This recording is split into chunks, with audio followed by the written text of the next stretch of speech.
find out the current situation of Colonel KIIZA Besigye. He told me the following.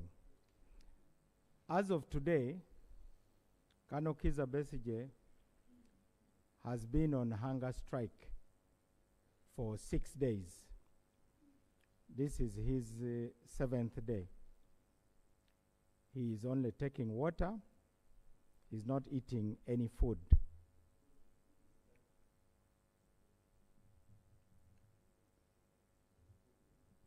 The Commissioner General informed me that because of the hunger strike,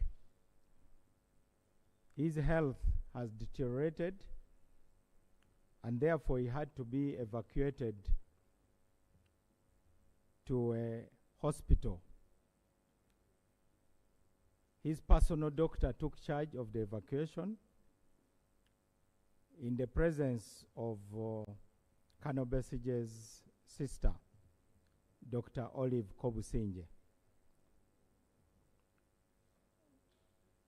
It's not appropriate for me to report details of what was found. This is a part of the doctor-patient confidentiality.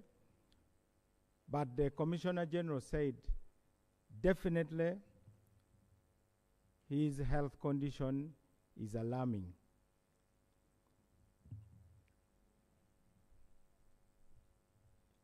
Under all the laws of Uganda, any person, especially those who are having health issues, are entitled to treatment.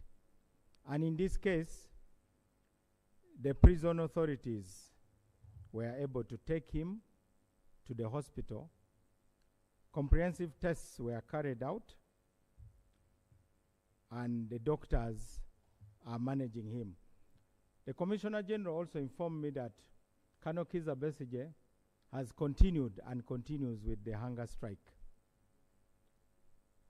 And that means, of course, that any medical response will not have a major impact. He will not improve because of the hunger strike. Now, concerning your other question about the advice, the laws, what steps we have taken, how long it will take to transfer the files,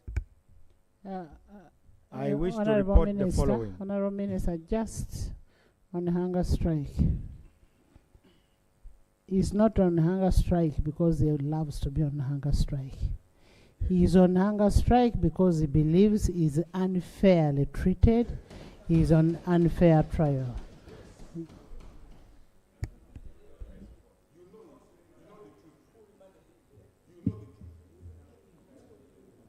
Madam Speaker, hunger strike is a form of protest, and I accept what you have stated. He is protesting through hunger strike. All through history, prisoners who feel that they are being unjustly incarcerated have resorted to hunger strike. So, but it is not my purpose to go into detail why he's on hunger strike. I simply reported his condition, and we admit that it is alarming. Now, permit me, Madam Speaker, to respond to... And as a legal advisor to government, after knowing that his condition, his situation is alarming, what advice have you given government to that effect? Madam Speaker, that is what I'm coming to, because you gave me a set of questions, and I would like us to go through the chronology of what we have done. The judgment was delivered on 31st January, which was a Friday. Immediately on Monday, Madam Speaker, the Attorney General wrote to the Ministry of Defense and the DPP. That is the very next working day after the judgment. The Attorney General wrote informing them that the cases should now be transferred.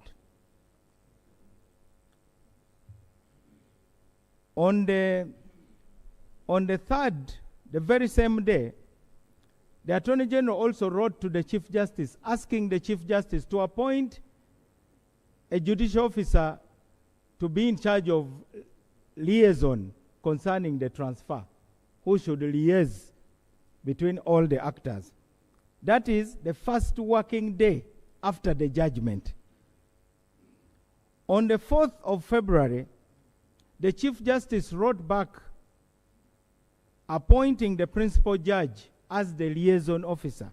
That is the second working day after the judgment. On the 6th of February, the Attorney General's chambers forwarded the letter of the Chief Justice to the Ministry of Defense and Veterans Affairs and to the DPP. Around that time, Madam Speaker, we were here and I came to the floor and stated that it is the duty of Colonel BESIGYE'S lawyers and the lawyers of all those who are in the court-martial to extract a decree that is part of their responsibility to their client. This decree only arrived on the 13th of February, almost 2 weeks after the judgment. That is when we received the draft decree. Unfortunately, Madam Speaker, the draft decree had errors. Some of the errors were as obvious as wrong names, for instance.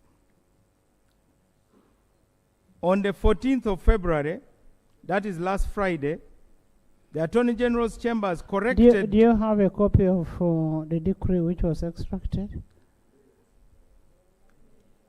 Madam Speaker, the errors were corrected and the corrected decree was sent to the lawyers of Colonel BESIGYE. We have not yet received the corrected decree.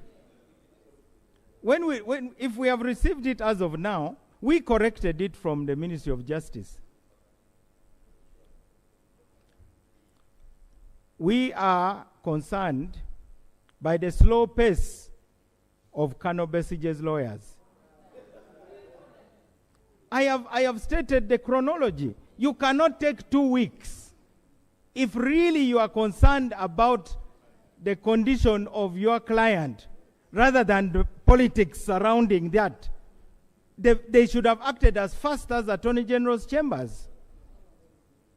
Honorable Norbert Mao, help us to help you. That's why I was asking you, do you have the wrong copy of the decree, so that we shall not take the blame to who? To the lawyers.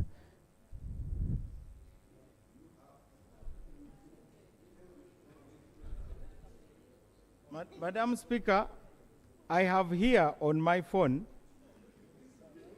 which I can forward, a letter dated February 14th, sending back the corrected decree. I can forward it. That was sending back. When did it come? The decree came on the 13th. The very next day, it was sent back. That's how fast we are, Madam Speaker. We have done our job, but those who have chosen to politic rather than take responsibility for the fate of their client are now playing victim. That is unfair, Madam Speaker.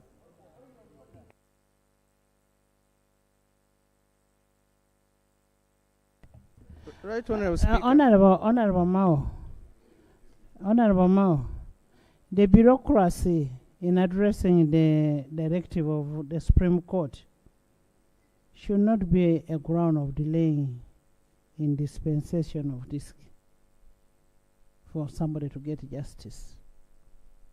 Okay, if they delayed it to bring that, have you brought the amendment that they told you to bring? Or is it we, the members of parliament, who have delayed? Huh? And must you continue holding the suspects outside the law just because of the bureaucracy? Because they are not tried, they are on a pre-trial. They are not on remand.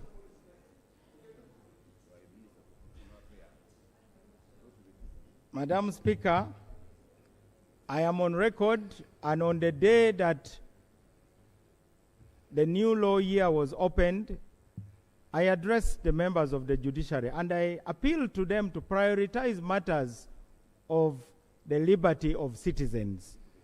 I am as concerned about the liberty of citizens as any of us in this chamber.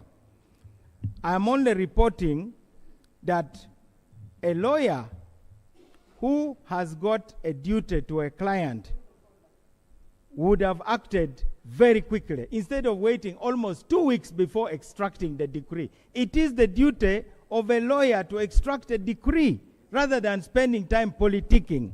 Honorable Nobert Mao, we do not discuss about people who are not in the house. So what you have said about the lawyer, you should retract it. Because he's not in the house. I am the custodian of the law. Here, withdraw.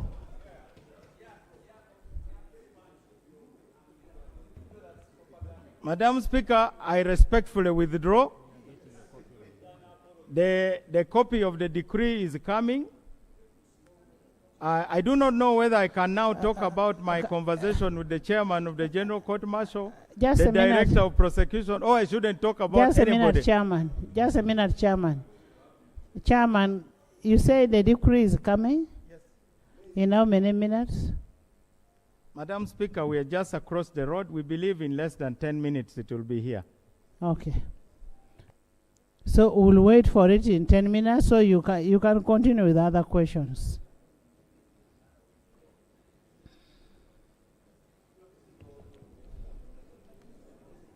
Madam Speaker, the Deputy Attorney General has already instructed our office to forward all the letters, all the correspondences I've referred to.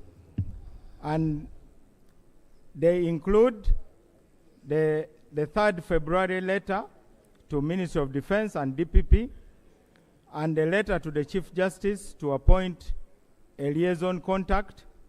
Then the 6th February letter, which forwarded the CJ's letter to the Ministry of Defense and Veterans Affairs and the DPP, and the 14th February letter, which is also coming, but which I have a soft copy, where we corrected the decree and sent it back to the lawyers. Now, you're answering my number 5 of my question. Number 1 was, how, as legal advisors of government, what appropriate advice have you given for the continued pre-trial on detention of an ailing, and here I'm saying ailing, Dr. Besigye? Madam Speaker, in that situation, the suspect would be produced before the appropriate court, in this case the High Court, and granted bail.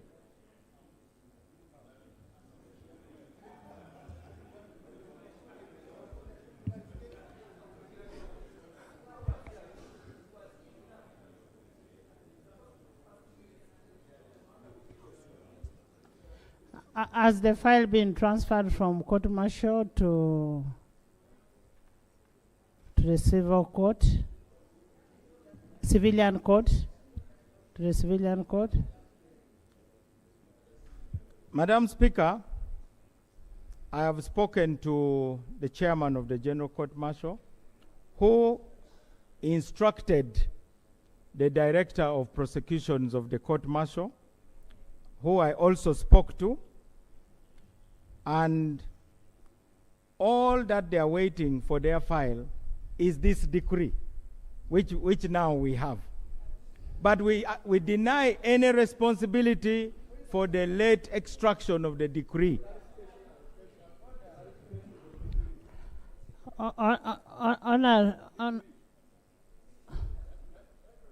Yes. Yes.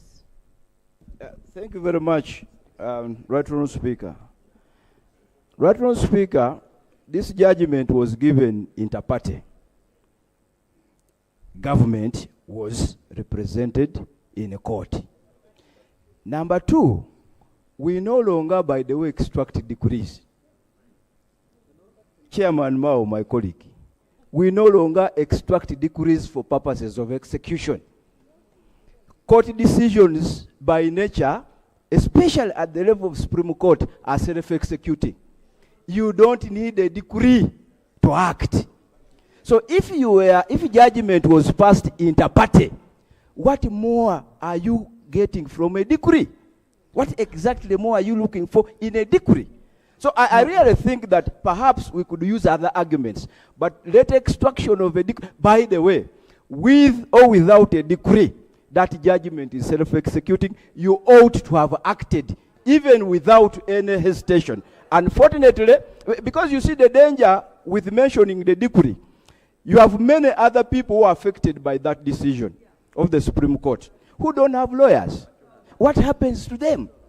What happens to them? So I think, Right Honourable Speaker, it is advisable that Chairman Mao and Executive, you use other reasons for delaying the release of Dr. Besigye other than a decree. And as we talk about the delayed release or transfer to the civilian court, I asked you, under what legal regime, legal basis, are you using to keep him there? We are not saying that Dr. Besigye is clean. He could be having a case to answer. He could be having a case to answer. But he should be taken to the proper court for him to be able to answer. Under what legal regime?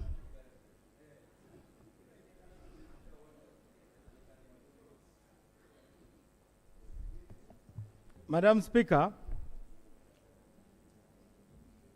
I think it is obvious that when you have been remanded by a court and the court martial is a court,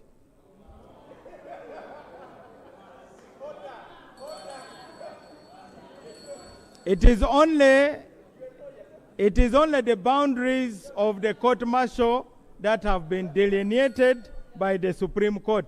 The court martial has not been abolished. The court martial has not been abolished. The court martial is the one that remanded Colonel KIIZA Besigye. Now, the release of Colonel KIIZA Besigye will be ordered by the court, the appropriate court, when he is taken before that court. Honorable Mao, when you look at Article 23 of the Constitution, protection of personal liberty, no person shall be deprived of personal liberty except in any of the following cases: in execution of the sentence or order of the court. Now here, the court ordered that Dr. Besigye should be what? Released. Now you're depriving him his liberty.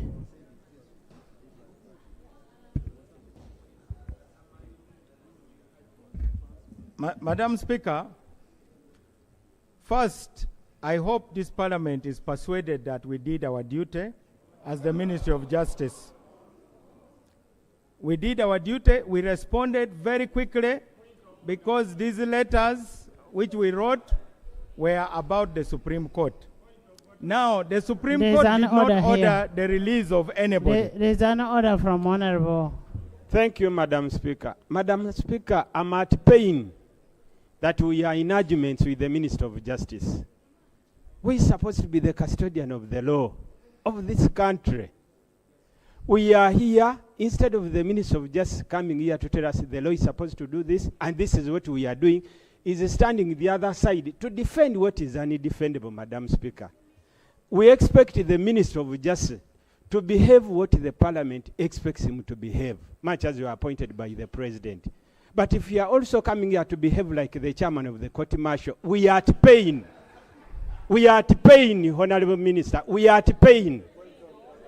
Madam Speaker, is it in order for the Minister, who is a member of Parliament, to come here and instead of debating like a minister, is debating like the chairman of the court martial? Is it in order, Madam Speaker?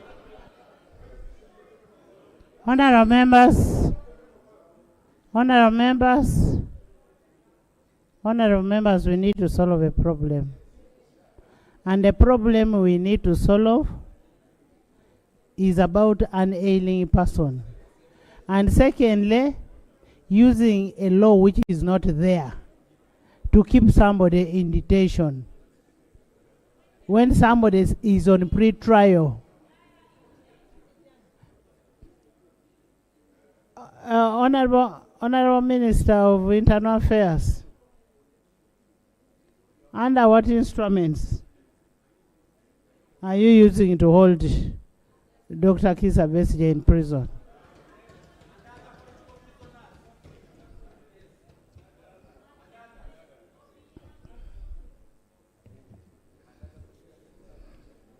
Right Honorable Speaker and honorable members, I understand the background to this matter, and I don't envy the Honorable Mao for being in this position. But I want also us to be, as we seek a solution within the law, I think we have about 3 matters to address. There is the health aspect of Dr. BESIGYE, but also there is wait a minute, I think we should be civilized enough to listen to each other. There's also the issue of the exercise of rights and the extent to which you can go, which really is an individual discretion, in this case of Dr. BESIGYE. And then the last one are the processes to effect the court decision. So, Right Honourable Speaker, as we address this question, I would want us to reconcile all the 3. Instead of, if I may say so, going back and forth, and we need to craft a solution around the 3. But for now, I want to report, like the Honourable Minister said, the health aspects of Dr. BESIGYE are being addressed. Yesterday, no, Honorable Minister. Yesterday, Honorable members, yes, just hold on, Honorable Ministers. Honorable Minister is bringing a very important point, that we need to get a way to solve this problem. And that is what we want. We want a problem solved. And it's leading us to a better direction. Yes. Yes, Honorable Minister. No, Honorable Minister of Internal Affairs.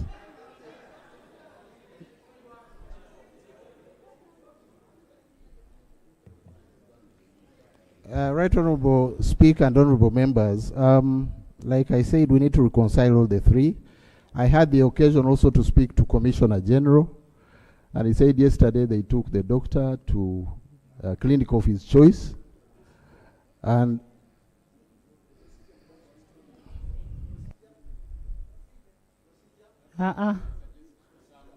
Honorable members, I am still asking, under you know, I've asked a question.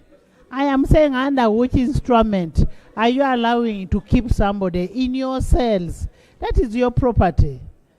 Basically that. And that's what the Honorable Minister is saying. We need to sit down and reconcile and see how best this can be handled. Right Honourable Speaker, until the processes around effecting the court decision, yes, the doctor is still in custody according to the Exactly. the order that took him there.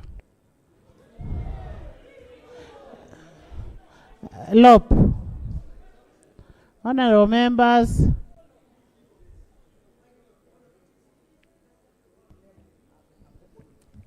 Right Honourable Speaker, I thank you. Right Honourable Speaker, this morning I had a meeting with colleagues on this side, and to be honest, we were getting increasingly concerned about this, our people-centered parliament, because these are matters of the people and we are clearly getting agitated. I am glad, Right Honourable Speaker, that we are now in unison dealing with this matter, because we have raised it severally, and we did not seem to see an end in sight. We did not think that this people-centered parliament was appearing as such. Honourable Speaker, there's only two ways that somebody can be held in any government jail. One, when you have been convicted and sentenced, whether it be to life or whichever number of years, legally speaking. Number two is when you have been remanded by a court of competent jurisdiction.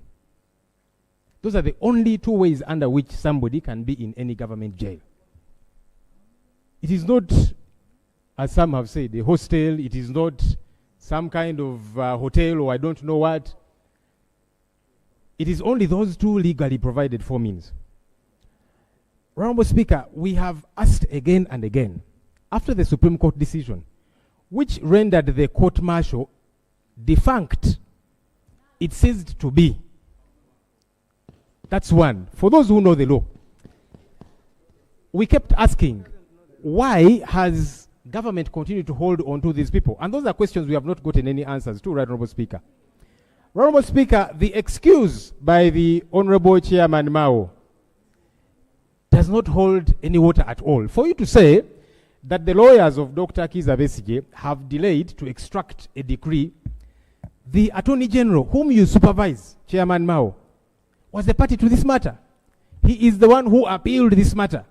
So for you to give an excuse, you see, we did not know what was happening. We were in our chambers waiting for these lawyers to come and serve us the extracted decree. Are you kidding me? You were a party to this matter. You are the ones who went to the Supreme Court. The Court of Appeal had determined this matter, but your chambers, sir, decided to appeal this matter. How do you then feign ignorance at this point? Right Honourable Speaker, I am glad you have mentioned, as all of us have, this is a non-partisan matter. At least it should be. I've given several examples, and I'm sorry, my colleague, I keep referring to you. I don't know if he's here.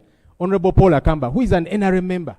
That man was granted bail by a court of competent jurisdiction, and he was kidnapped, abducted by gun-wielding goons within court precincts. He's not an opposition member, he's an NRM member, but it happened to him. That's what happens when you don't deal with injustices. And by the way, Honourable Speaker, these abductions continue to happen.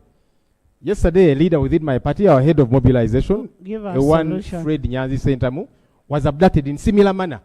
And we're saying these things should stop because they are within the control of the state. Honourable Speaker, here is the ultimate remedy. One, I'm glad that as Parliament we are putting our foot down. This Parliament here is where we are going to fight our battles. I know we can use all other spaces we have out there, radios, TVs, and so on. But as members of Parliament, this is our #1 fighting space. And we shall use it to fight for our people. Right Honourable Speaker, now that we have talked about the health, the ailing health, the very frail situation in which Dr. KIIZA Besigye is, I went to see him in jail yesterday. He could not get out of bed to come and see us. But we saw the other political prisoners, the Bobby Youngs and others, who are suffering in similar manner. Can the state give us a timeline on when they are going to release these people? That is the ultimate remedy. Honorable. Because the excuse there has been of, you see, we are waiting for the DPP to take over these cases. One, you're not supposed to direct the DPP. If the DPP is interested in any matter, these people should have been released and then they can be summoned. Because the DPP, Right Honourable Speaker, the DPP does not sanction court files. The DPP sanctions police files.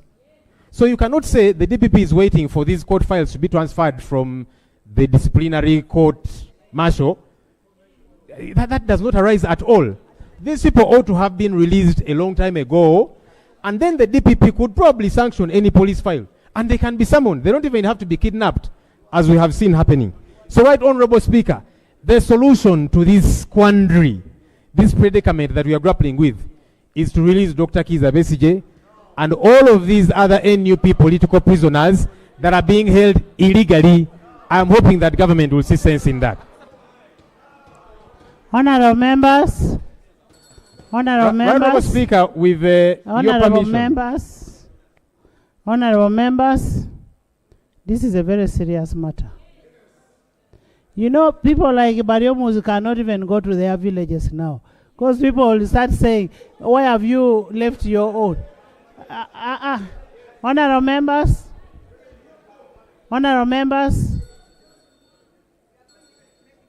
I want a leader of government business. Listen to me. Listen to me.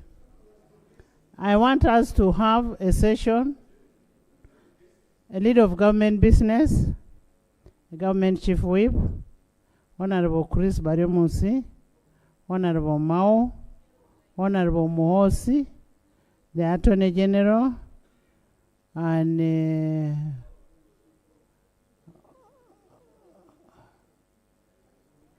then on this side, we have the LOP, Shadow Attorney General, the CAO, Mujuche, Honorable Mujuche, Honorable Katuntu, Honorable Asumani, Honorable Sibambi, listen, Honorable, you're not going to choose for me. These are issues of legal and issues of life. We must make decisions there and come and report. And then Honorable Nandala. Eh? You don't want Nandala? Okay. We can have internal affairs. Internal affairs. Honorable members, we are going to adjourn the House for 10 minutes. We will have a meeting in the private. We are going to suspend the House. Suspend the House for 10 minutes, and then we will come and report. If the 10 minutes is not enough, we shall still communicate. No worry for time. Time is on our... Rule 8 gives the Speaker all the powers.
for coming.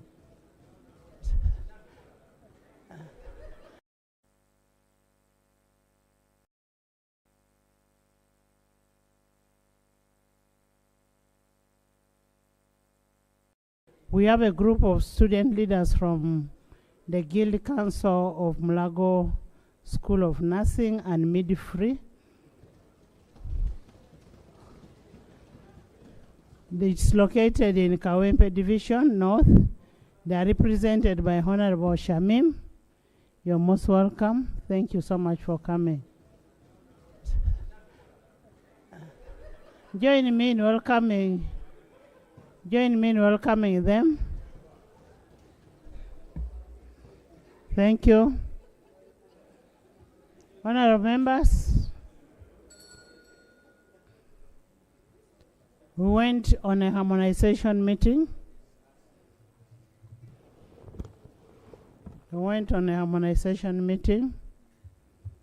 During the meeting, a number of issues were raised, and what was agreed in the meeting is that we want solutions. And because we want solutions, we as a team tasked Honorable MOA, NOBERT, Minister of Constitutional Affairs, Honorable Kafusi, the Deputy Attorney General, Honorable Muhoozi David, State Minister for Internal Affairs, and the leader of government business to go and make a follow-up on the case. And we expect them to come and report by 4 today. Next item. Item 3 on the order paper. Statement by Minister on the Uganda National Examinations Board grading system under the new curriculum. Minister of Education.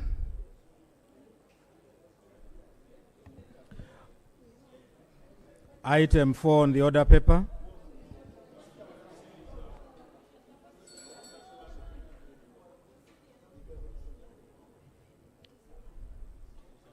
On which rule? Amended the rules, No, right? on what rule? Next item. Item 4 on the order paper. Laying of papers. Proposal to borrow up to the euro equivalent of United States dollars 190,988,556 from Stanbic Bank for the Umeme Limited buyout. Honorable members, Article 159(2) of the Constitution of the Republic of Uganda conditions government to borrow with a parliamentary approval, and pursuant to Section 36 and 39 of the Public Finance Management Act and Rule 151(1) of the Rules of Procedure, I will invite the Minister of Finance, Planning and Economic Development to table the loan request.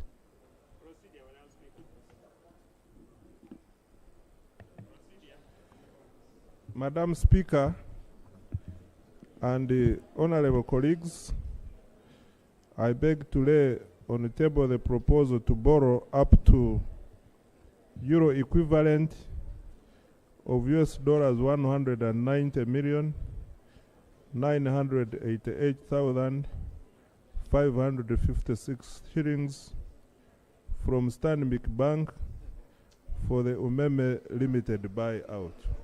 I beg to lay. Thank you. In furtherance to Rule 155(2) of the Rules of Procedure, I refer the loan to the Committee of National Economy. Next.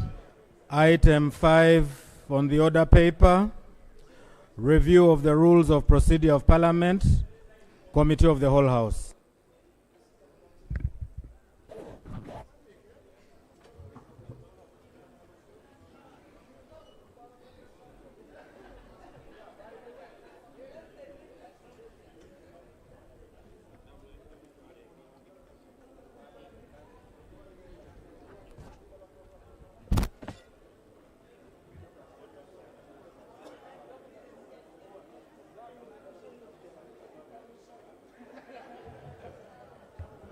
Honorable members, can we have order?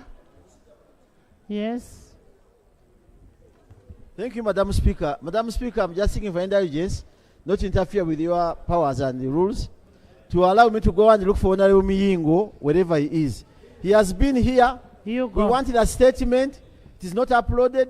I've been calling him since he came. He's not picking my calls, yet he's a regular picker of my calls. Please go. Please go. You're actually So let me delayed. look for Honorable Miyingo for that grading of student's statement. Thank you, Madam Speaker. You go.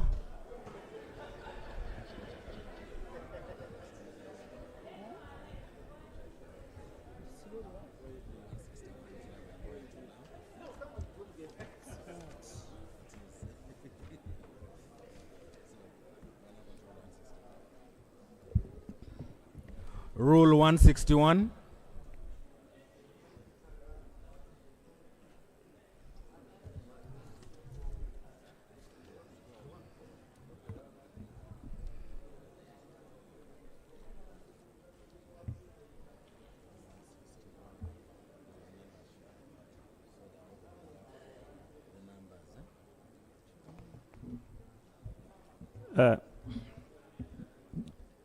Madam Chair, the committee proposes that Rule 161 is substituted for the following. A standing committee, except the business and budget committees, shall comprise not less than 20 members and not more than 40 members. 2, notwithstanding sub-rule 1, the total membership of the budget committee shall not exceed 60 members. Justification: to reinstate the lower and upper limits for committees except for the business committee. And 2, to ensure that all committees have manageable numbers. I beg to move. Honorable Aisha. Yes, Nathan. Thank you very much, Madam. The Honorable Aisha is not here, but we didn't have a minority report on this. Okay, thank you. Thank you very much, Madam Speaker, and the chair of the committee, my good brother Abdul. Madam Speaker, the reason why you are raising the budget committee to have 60 members is basically because the budget committee is the one which processes the budget of the entire country. And Madam Speaker, 60 members is a school. If good classes are 25, it's a school. So Madam Speaker, on that basis, I think we should get a permanent solution to a budget committee. I recall in the 7th Parliament, we had Public Accounts Committee, which was managing all sectors of the country. It was in the wisdom of Parliament then to divide Public Accounts Committee into public accounts now, which is central government, and the statutory enterprises. It would also be better because the budget, those parliamentary accountability committees are the one who look after the audit exercise of the budget at the tail end. It would be very important as Parliament that we divide the public account, the budget committee in line. Honorable Nathan, what is your amendment? My amendment is, Madam Speaker, is that 60 members are too high. And I'm just trying to say, if the best committee should be not more than 30. Minimum of 20, maximum of 40. Yes, Madam Speaker, and you have seen the budget committee has been put here specifically because minimum of 20, maximum of 40, but for the exception of budget committee, which has 60 members. And the reason they are bringing 60 members, which I know the committee of of rules and privileges had, is that it has, of course, all chairpersons are ex-officials. It has members. And Madam Chair, it would be better for us that this committee of budget is divided. Thank you. And We so, don't even have a room that can sit 60 members. So now that's why I want to move an amendment that for purposes of accommodating members of the budget committee, essentially, even we are no longer on sectoral committees, we are now in budget what? Budget-based programs. I think again amendments will be coming here further. For now, I want to move an amendment that the budget committee, of course, I think this is a wrong place, but should be divided. And be divided. Should be divided to what and what? So, one to be in charge of local government, another one in central government, another one to be in charge of state and maybe foreign affairs, because there are missions, so that we have 3 committees. Honorable Nathan, you cannot fragment the consideration of the budget. Thank you, Right Honorable Chair.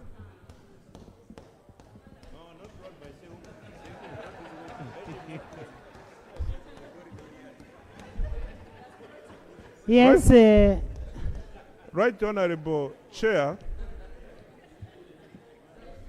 I am now speaking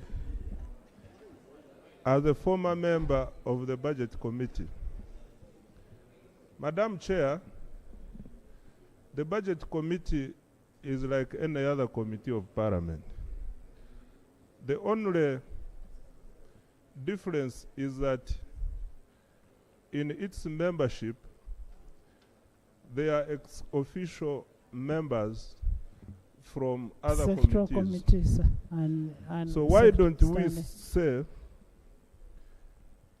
that the Budget Committee shall comprise of minimum 20 and maximum 40, like any other committee of Parliament.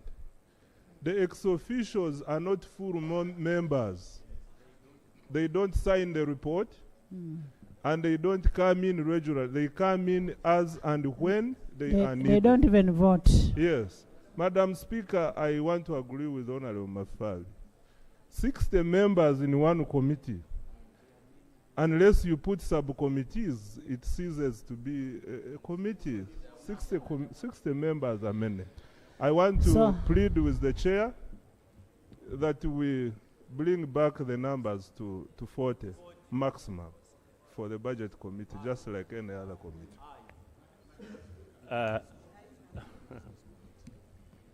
Madam Speaker, as the Minister talks about budget, I request that even the committee, the chair, looks into other committees.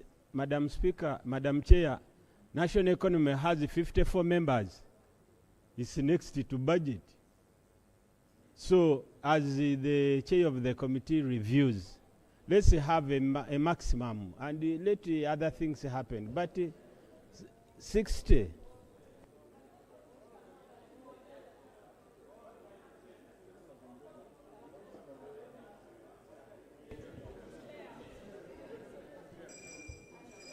Yes, honorable members, before the start of this process, everybody was invited to take these ideas to the committee. And if you're introducing a new idea, then you'll wait for the next amendment. Yes, first respond to what? Thank you very much, Madam Chair. Colleagues, the Budget Committee is not like any other committee of Parliament. It is not. One, it is charged with the responsibility of harmonizing the national budget and all sectoral budgets. This is our biggest role as Parliament itself.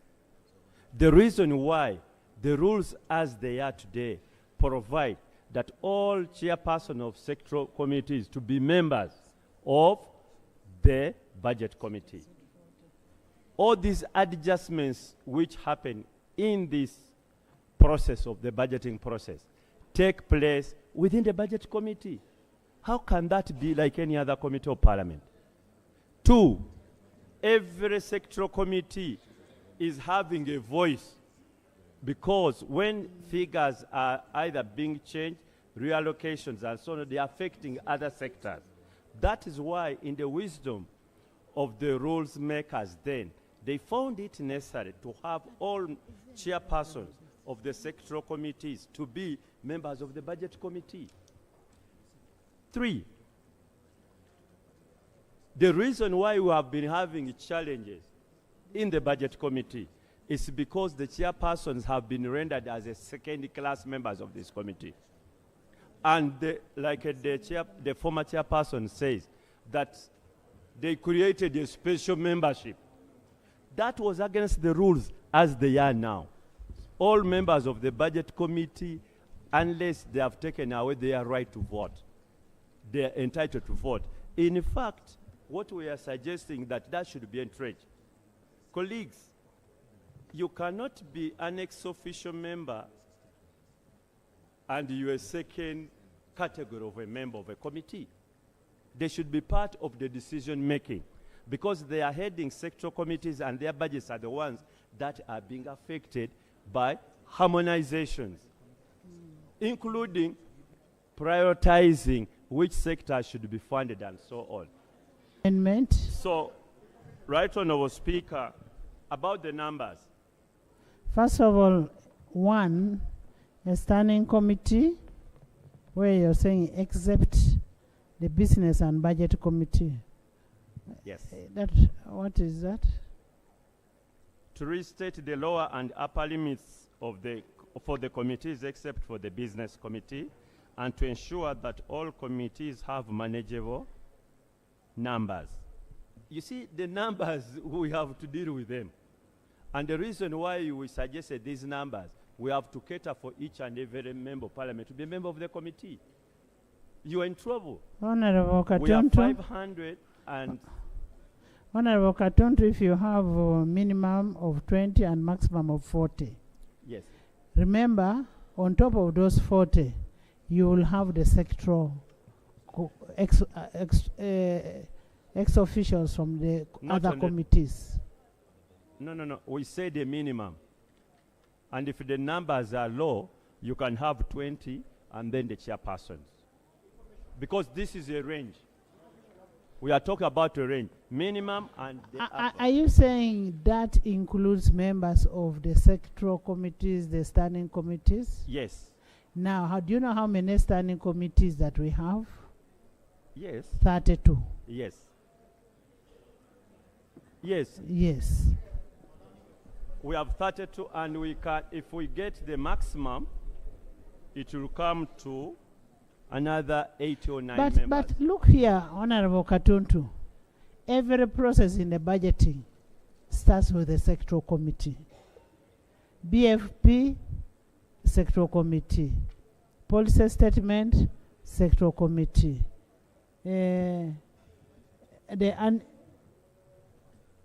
Considering the annual budgets, it also standing committees have to present to the budget committee. So why are you counting the chairpersons, the ex-officials, in the 40?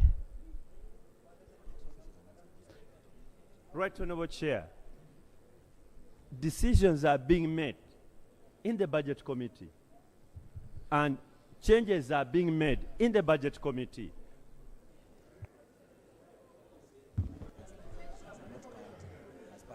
Ex-officials are not counted. Let me have the own of the committee.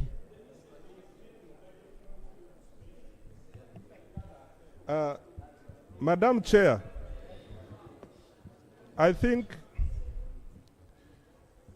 we need to appreciate the chronology. In the 9th Parliament, the chair of Budget Committee first was Honorable Tim Gwanga, deputized by Achia Remegio. The role of the Budget Committee then was largely consolidation of the reports from the policy or sectoral committees. And The additional law then was consideration of the co-agenda that would come after the policy statements submission to the committees.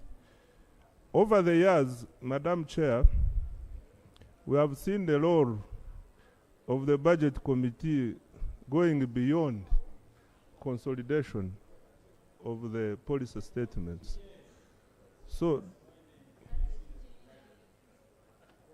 you know, what do we want to achieve here? For me, I think the objective of this debate is to have a manageable committee which makes decision making quicker. Madam Chair, in the 10th Parliament, I chaired the Finance Committee. At some stage like now, where we are beginning to think about campaigns in the constituencies, it is very difficult to raise quorum in the committees. If you are looking for a third of 60 members is 20 members to sign your report. Is this what we want? In my opinion, yes. Madam Chair, let us not create laziness here. The moment you stood and won an election, you are meant to be here for 5 years. We cannot stand on the floor of Parliament and say that now campaigns, some members will not be attending committees. Yet you are being given your remuneration and everything. So please, we cannot move in that direction. Members should be here, attend plenary, then the weekend go for your business. Thank you, Madam. Thank you, Madam Chair. Madam Chair, when we are here, we must face reality.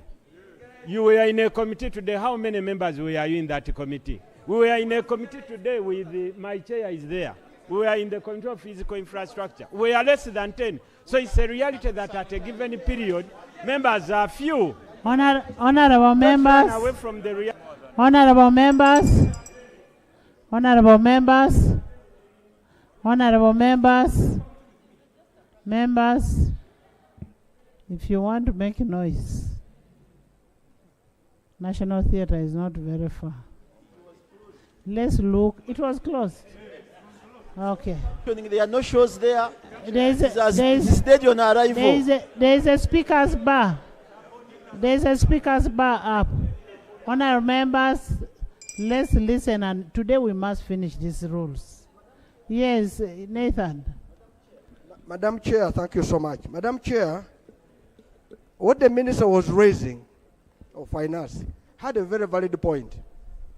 And if you read our rules of Rule 173, the purpose of the Budget Committee, one of them was to scrutinize the proposed annual budget and harmonize the recommendations of the House on reports of the sectoral committees on minister policy statements. That was the purpose. And Madam Chair, it says, again under 173.3, a chairperson of a standing or a sectoral committee shall be an ex-officio member of the Budget Committee. Yes.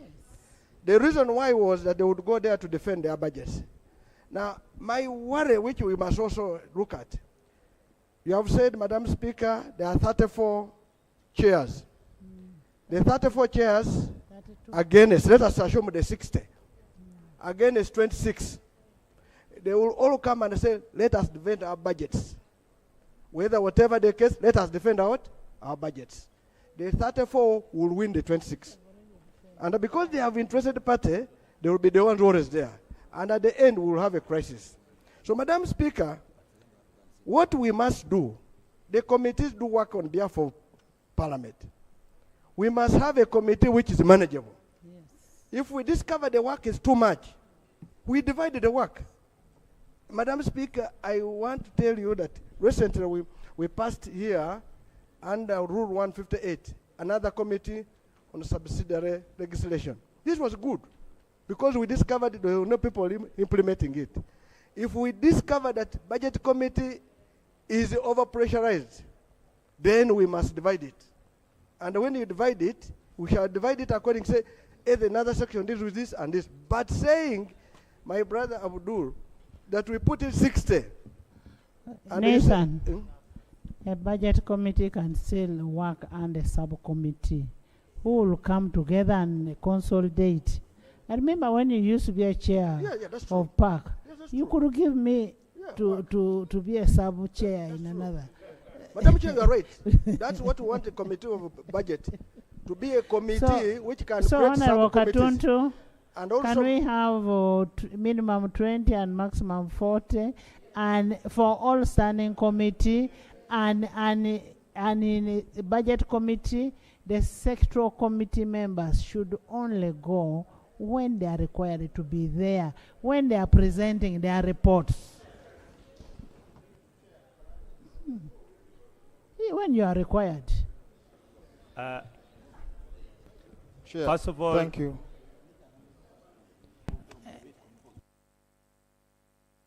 Would please listen to me, then you respond at once. after some arithmetic, can our technical people look at the numbers? If we propose that way, whether all members of parliament are going to be accommodated on committees. Cow. Chair, I have a proposal. Chair. Cow. Yeah, I think Senior Katuntu would be oblivious of the formula that is used to determine membership on committees. The clerk has already provided and other technical officers. Yes. And it is determined in terms of proportionality of the different numbers that the composition of our different parties. The numbers are determined in direct proportion to the membership of the parties. But in the wisdom of the earlier rules, the people who drafted the earlier rules, why they wanted the chairs of sectoral committees to remain ex-officials and also attend and participate in the deliberations of the budget committee was not only to defend their budgets, but to bring to bear the knowledge, wide knowledge they have in their sectoral committees to the benefit of whatever is consolidated and harmonized in the budget. Remember, the members of the budget committees also belong to sectoral committees. Yes. Yes, Augustly? Chair, I think our purpose here is to make the budget committee efficient, and we want to cure any issues that have been associated with the budget committee. And that means the membership of the budget committee must be justified. Justified in the sense that we have very useful input from the sectoral committees that must appear while the budget is either been consolidated or revised or interrogated. So with that in mind, I would first of all propose that the sectoral committee chairpersons, the other committee chairpersons should not only be ex-officials in the budget committee, but they must be actually mandatory members of the budget committee. Let me make my proposal. The reason we are here is to share our thoughts, and then a decision is made. Once that is done, you will have about 32 members who qualify. You will have about 8 people who must be chosen, either sent by the speaker or the parties or the independents. The whips. Yeah, maybe the whips. Then you will have a number of about 40. With that, you will be able to avoid throwing many people into the budget committee, and it has a burden, financial cost, because all those people will need to have same privileges as members of the budget committee. So if we want to achieve efficiency, and there must be good results, and we want to ensure what was in the policy statements and the discussions by the sectoral committees feature prominently in the budget committees, and there are no uninformed proposals in the budget, I would implore members to take that. We must only devise a mechanism by which those 8 can be appointed. The Speaker can give some, the whips can appoint some, and then we would have a properly constituted body which is efficient and also easy to manage. I thank you. Yes, information. Madam Speaker, I want to give the reason how we come to these numbers. The rule was every member must, in the initial time, if I can give you the 7th Parliament, to go to a standing committee, you would contest and compete, and you win. You are voted here in the House to go to the committee. And they would take, by 20, in 7th Parliament, it was 11, up this year, 11 members. And then the reason why it was an odd number, the chair was not really counted. Why? They want, because when you become a chair, you only be deciding a voting, a vote for a decision when there's a tie. Now, when you have 40, it means you can easily get 20, the number you come. That was the reasoning. Now, the basis at that time was they were estimating the Parliament and the divide, but there will be other members who would miss to be on standing committee, but the committee would never miss to be on was sectoral committee, that was social committee, because there you would fill the name. When it comes to 11, they draw the line.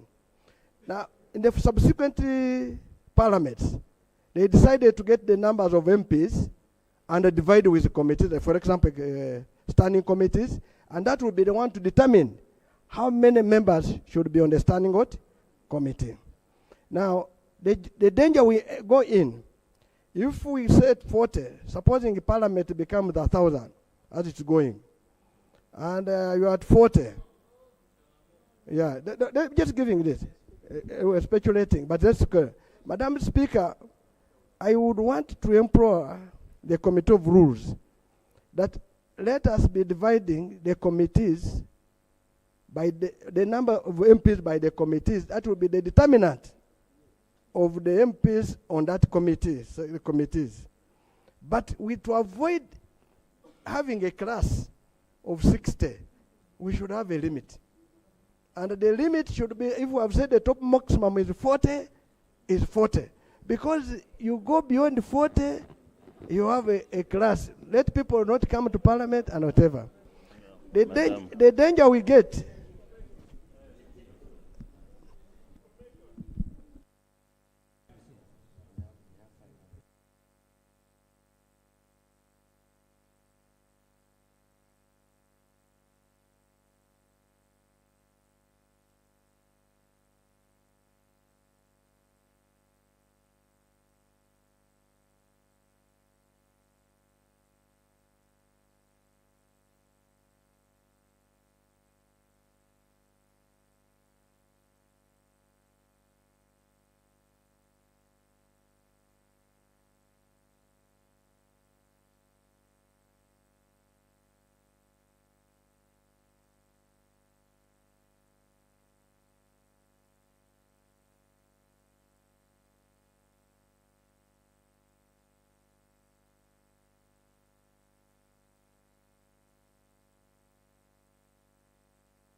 let's first hear from the chair.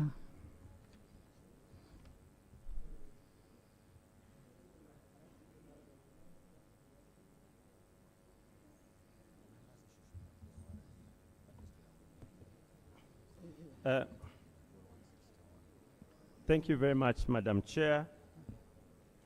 Madam Chair, these numbers were arrived at after we had calculated the current number of MPs and the committees we have. If we get off the ex-official members and ministers, that number comes down to those who can legitimately belong to committees. And a second calculation gives a maximum figure of around 37. Yes. So we can go up to a maximum of 40. Yes. And if we go to 40, then we can propose the amendment of 161.1 as it is, and then we can delete 2 because 40 would be able to accommodate. 161.1, you say a standing committee shall comprise not less than 20 without except business and budget committee. You delete except business and budget committee. Yes, except business and budget committees. Yes. Yes. And also delete 2. And then the entire 2 goes. Yes. Thank you. I put a question that Rule 161 be amended as proposed. Those in favor say and the contrary nay. The ayes have it. Rule 173. Chair.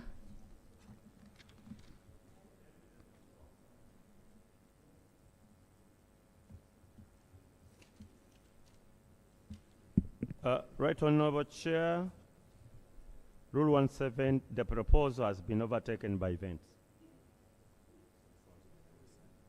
Yes. Rule 175.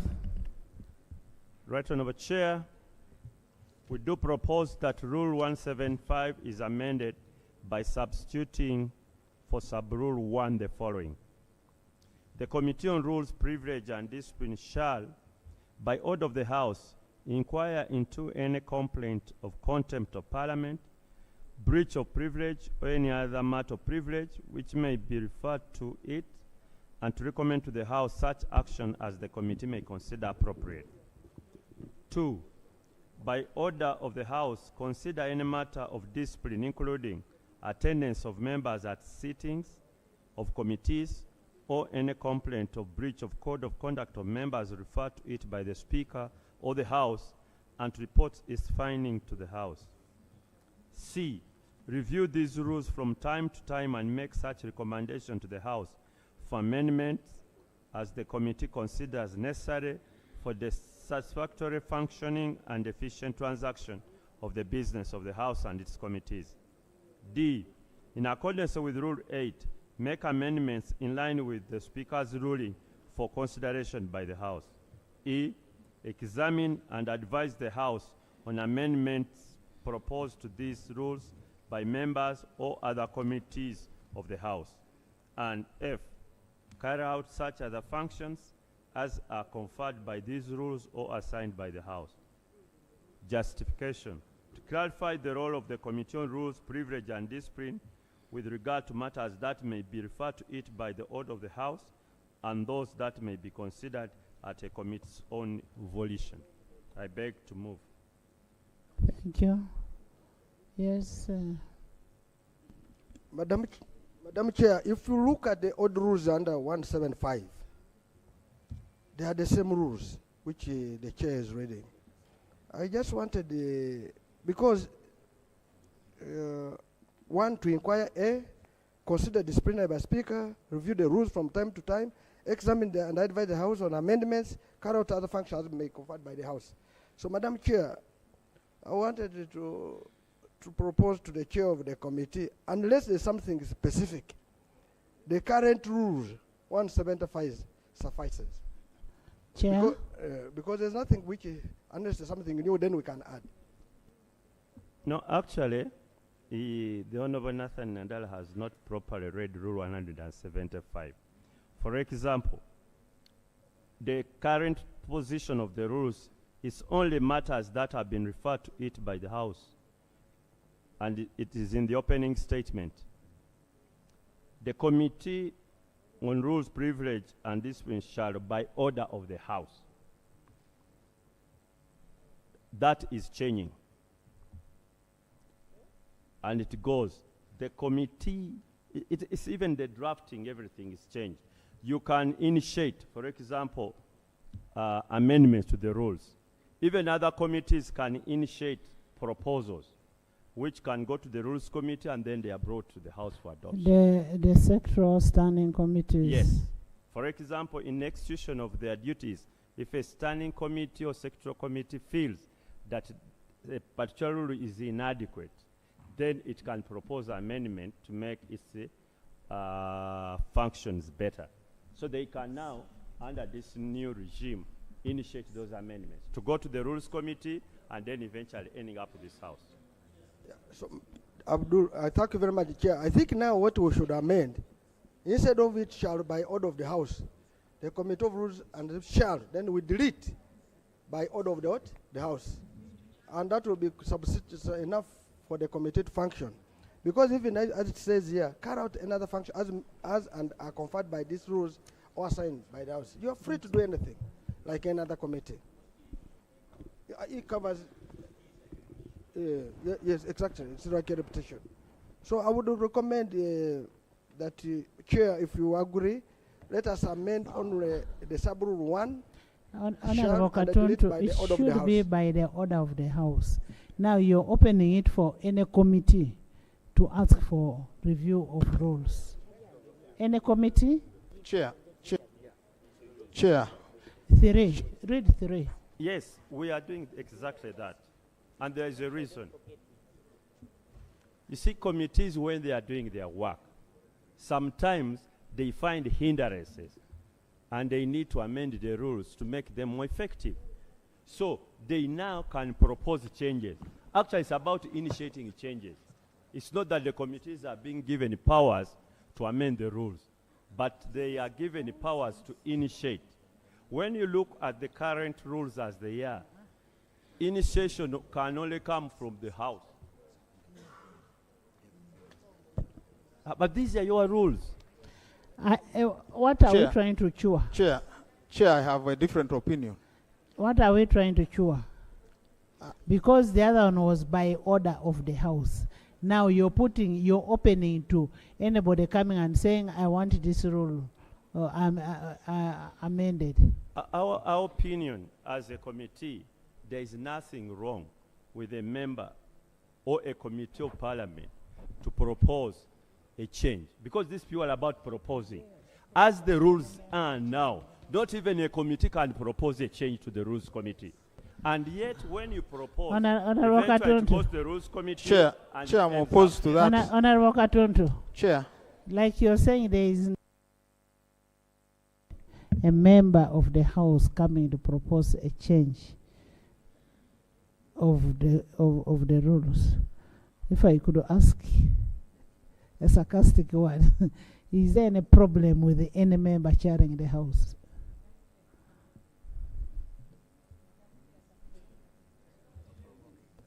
Is there any what? Sarah. No, that would be Thank you so much, Madam Chair. Madam Chair, I have carefully tried to understand where the chair is coming from. And I just wanted to ask, because 171(1)(e) states that the committee can carry out any other functions as are conferred by these rules or assigned by the House. And what the chair is proposing, in my view, can actually be covered there.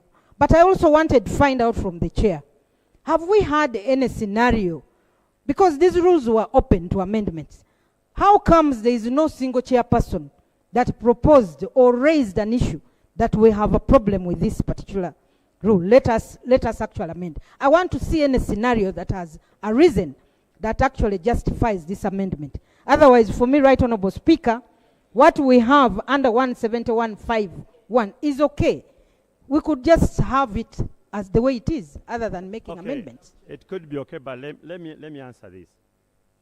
By the time first listen to we Gusule. came to this conclusion, Chair, maybe we you could had listen. had so many requests from members, and we have always told them we can't, because Rule 175 does not allow. And why doesn't it allow? You can't rule, why are you reducing powers of the House? No, eventually they must come here, because it's all the House that does. What we are, please, and can you understand this? One, it is only the House that can amend the rules. It's only the House that can amend the rules. Not even the Rules Committee can amend the rules. That's number one. Number two, what we are providing is the to initiate. And Honorable Pedi herself has been here several times trying to propose amendments.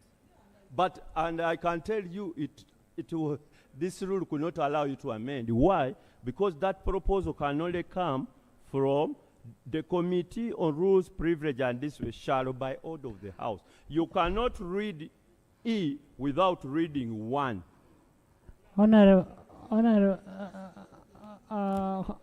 Gosole, then Vuvuma. Chair, the rules, the way they are, I think they are very, very sufficient.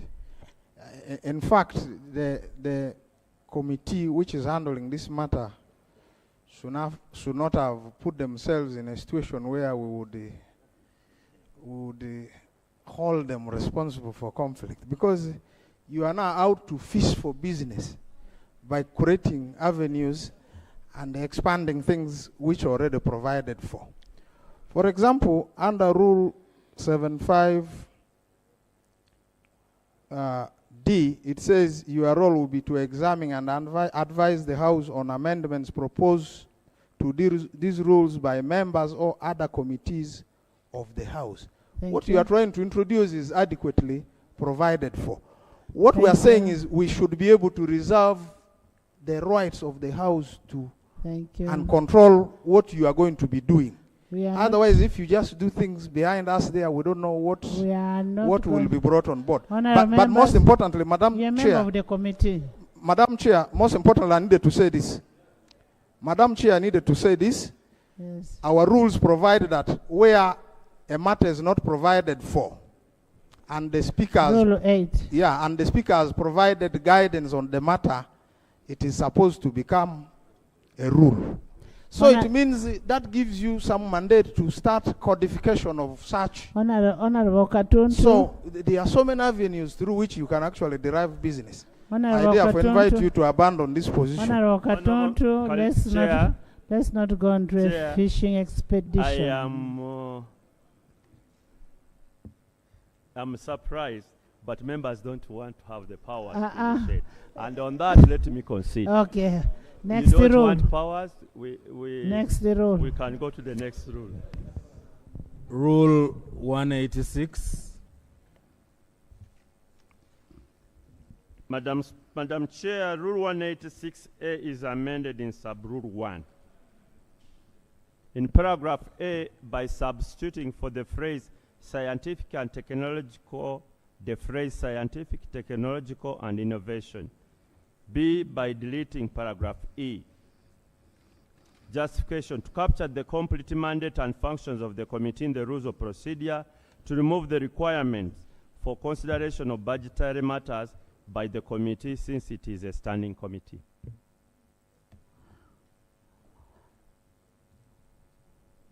Government, you have something? I put a question that Rule 185AB, 186AB amended as proposed. Those in favor say on the contrary nay. The ayes have it. New rule. New rule. Madam Chair, the rules are amending by inserting immediately after Rule 168A the following: functions of the Committee on Subsidiary Legislation and Post-Legislative Scrutiny. The Committee on Subsidiary Legislation and Post-Legislative Scrutiny shall A, examine statutory instruments that require parliamentary approval, B, inquire into the implementation, impact, and effectiveness of laws passed by Parliament, C, to carry out such other functions as conferred by these rules or assigned to it by the House. Justification: to provide for the functions of the Committee on Subsidiary and Post-Legislative Scrutiny. Honorable Abudu, why don't we limit it to subsidiary legislation only? Because the post-legislative scrutiny is done by the sectoral committees, all sectoral committees. Yeah, would you concede on that? Thank you. Yes. I am not very comfortable with the subsidiary legislation. I don't know what Katuntu, as a senior lawyer, kindly give us clear guidance. You see, when we pass laws here, they are supposed to be implemented by courts of law as they carry out their legal activities on certain matters related to those laws we have passed. Now, when you create this kind of committee, which is going to go back to the work we have been doing in the committee, even in Parliament, because we go to committee stage and we end up passing the law, as if it will be another duplication of work of Parliament that has passed a law which is supposed to go and be We already passed a rule in 158. This one is consequential. But I'm not very comfortable with it, Madam Chair. You're not comfortable. You will be. I will be, but I hope it doesn't bring illegal questions later on. Yes.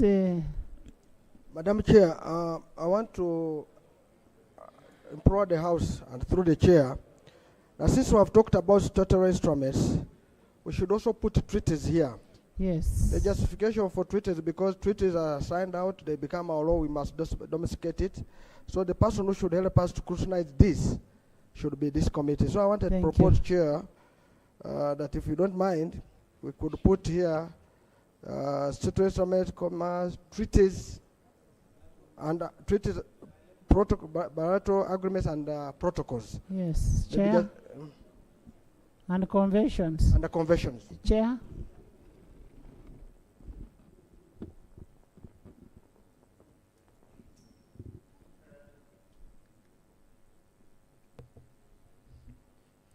That might need to look at where that can belong, whether it cannot belong to rule, because we have already inserted, I think we have already amended Rule 440A on treaties, ratifications, and so on. I'm not yet so sure whether it would be in Rule 40 or to put it in this.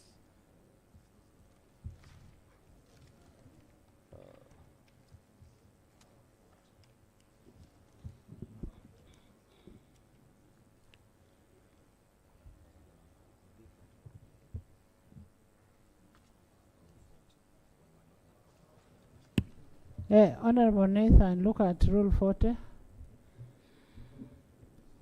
Because we have amended it before, and we had provided for details on ratifications and consideration of treaties.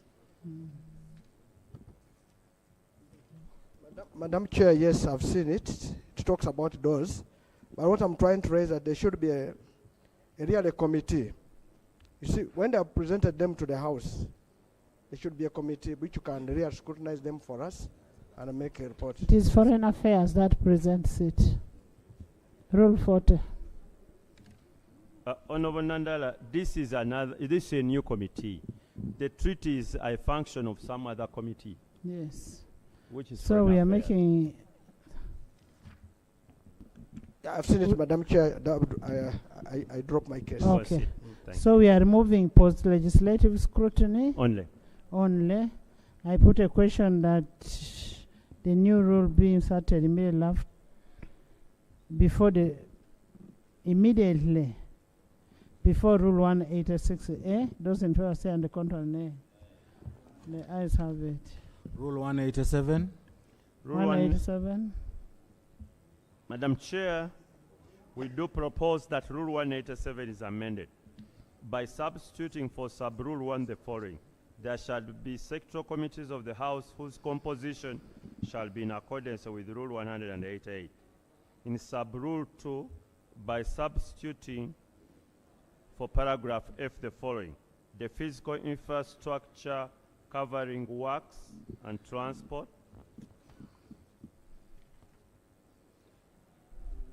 Two, by inserting immediately after paragraph F the following.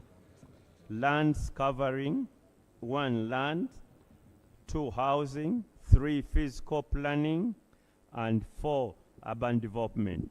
Split the committee into 2 to allow the adequate and effective consideration of all the subsector issues. We beg to move.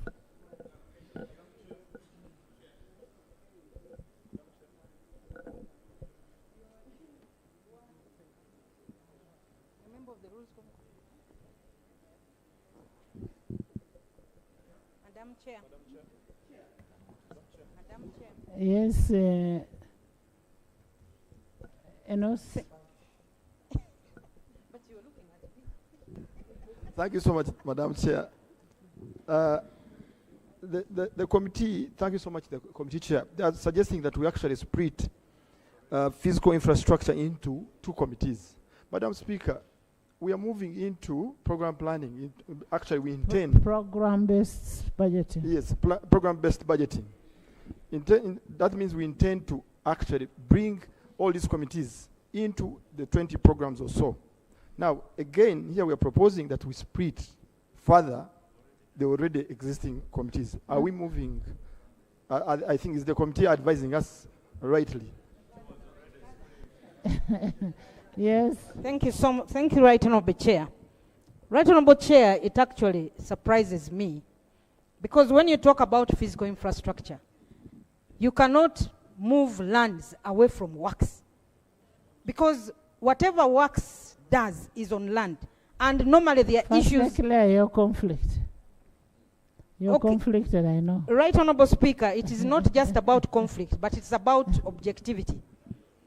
And the people who made this rule actually foresaw that. That's why in Rule 187, under sectoral committees, they said the Physical Infrastructure Committee shall cover lands, housing, urban development, works and transport, and physical planning. Because you cannot separate them. So Right Honourable Speaker... Does works also handle ferries? Yes, it does. Which is in water. Okay. So Right Honourable Speaker, I want to actually request the committee and the chair that we drop this since we are moving into program-based budgeting. And for me, there is actually nothing. Much of the work of the Physical Infrastructure Committee is under works. Thank you. Lepton, tourism city, Casilo. Thank you so much. Thank you so much, Madam Chair. Madam Chair, I'm in agreement with what Honorable Enos has just submitted about the idea of maintaining this committee into one reason of program-based budgeting, but also because we have so many other committees. I want to give another example. Committee of Agriculture is very busy. They meet almost on a daily basis, even education. But still they are managing to handle all the issues which are supposed to be handled by the committee effectively. And because of program-based budgeting, I don't think it will be right for us to keep on splitting committees. Otherwise, all other committees are going to submit in the next amendment that they want their committees to split. We are looking at separate mandates. When you talk about agriculture, it's pure agriculture. It is one mandate. It is one mandate. That is part of agriculture. It is just the name that differs. Yes, tourism. Yeah, thank you.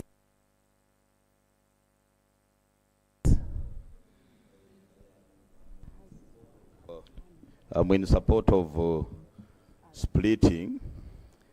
The reason being that if we are looking at issues of lands, housing, and when we are talking about the cities, the new cities we have created, the planning, the physical planning, this is very far from those preoccupied with the road networks and the transport. Really, they are very far. That's why when you have these specialized experts in physical planning of the country, it is a docket that needs special attention, and that's why I'm really of the view that we get this split such that we have good output from these committees and the ministry.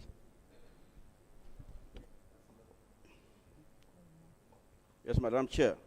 Madam Chair, I would not have a problem with the splitting committees, but I wanted us to just be consistent. Because if I looked at a committee on legal and parliamentary affairs, it has 8 MDS. If you look at presidential affairs, it has 10 MDS. So you can see.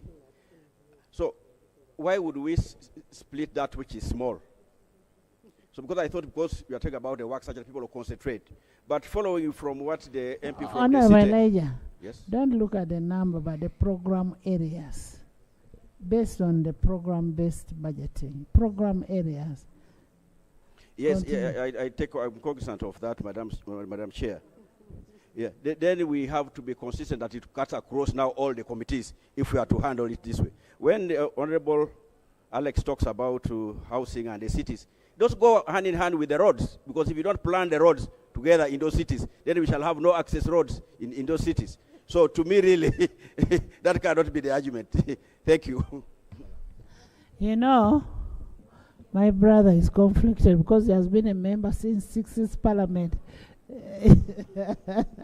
Honorable Bua, let's hear from government also.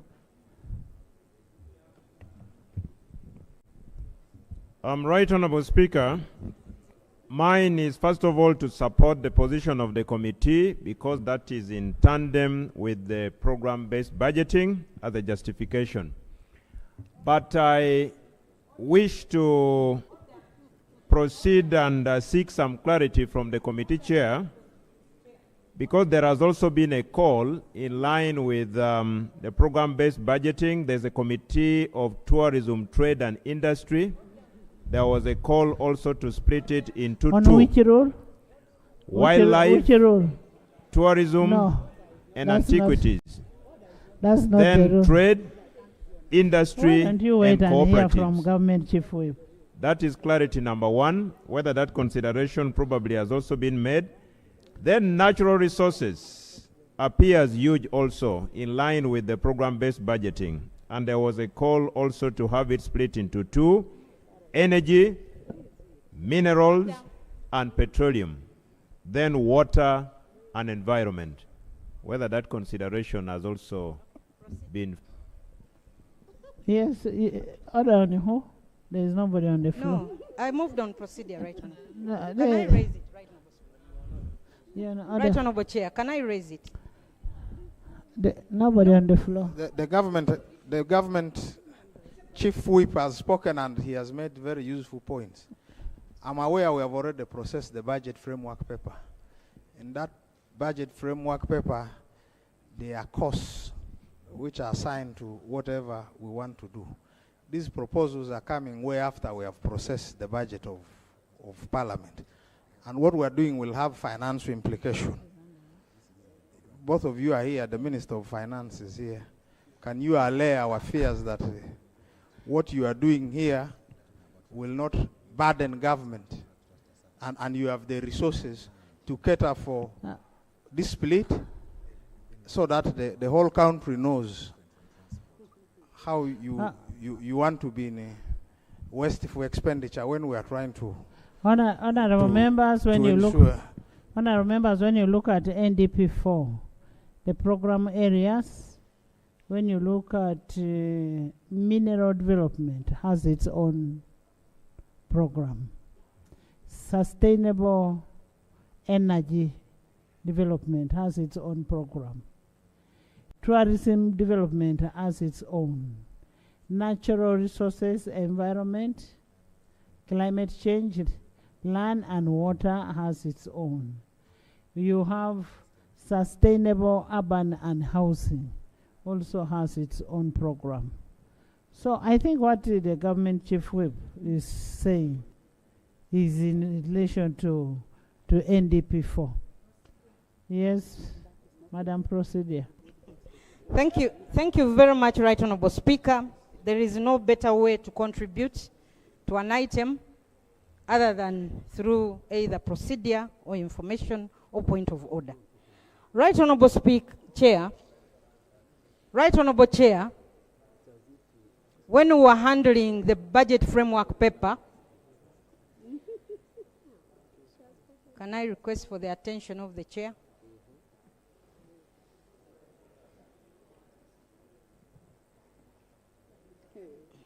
Right Honorable Chair, when we were handling the budget framework paper, the Speaker directed the Attorney General that considering that now we are moving or we are into the program-based budgeting, there is need to amend the PFMA, and the Attorney General actually indicated that they as government would actually do so, so that we actually align also our committees based on the program-based budgeting. So, Right Honorable Speaker, instead of doing this piecemeal, why don't we wait for that consolidated paper from the government so that then we can amend all the committees, we can make amendments to our rules for all the committees other than piecemeal looking at one. Because by doing this, it leaves me wondering why particularly this one, when we have others that are also need to actually be aligned to the program-based budgeting. So I want to propose that we stand over this until we have the document from the cabinet, from the government side, aligning all their programs. Then this parliament can actually amend or adjust the committees according to those programs. Thank you. It's just my proposal. Honourable members, nobody will amend the rules apart from Parliament. Cabinet cannot amend the rules, and these rules are not cast on stone. Honourable Chair, are you in agreement with what the government chief whip is saying? And if so?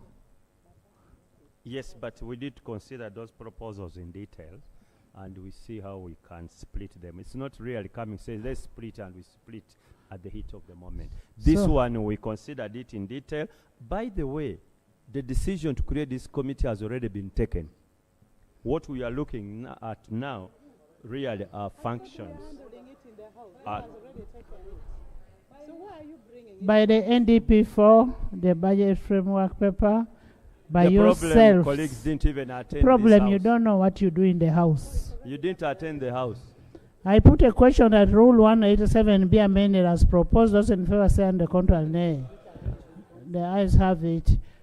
The amendment of the government chief whip will come in another. The committee will be willing to consider the details and examine it appropriately. With amendment from the government chief whip. Those in favor say, and the contrary nay. The ayes have it. Rule 188. 188. Composition of sector committees. Rule 188 is amended by substituting for sub-rule 1 the following. We are trying to reach Chairman Mao. I've given my phone to somebody. He's not yet picking, but we are still getting him. Yes? Rule 188, the proposal is to amend by substituting for sub-rule 1 the following. It's not sending northerners. It's ashaming northerners. Yes. A sector committee shall comprise of no less than 20 Honourable Government members Chief Whip, and not more than 40. can you help?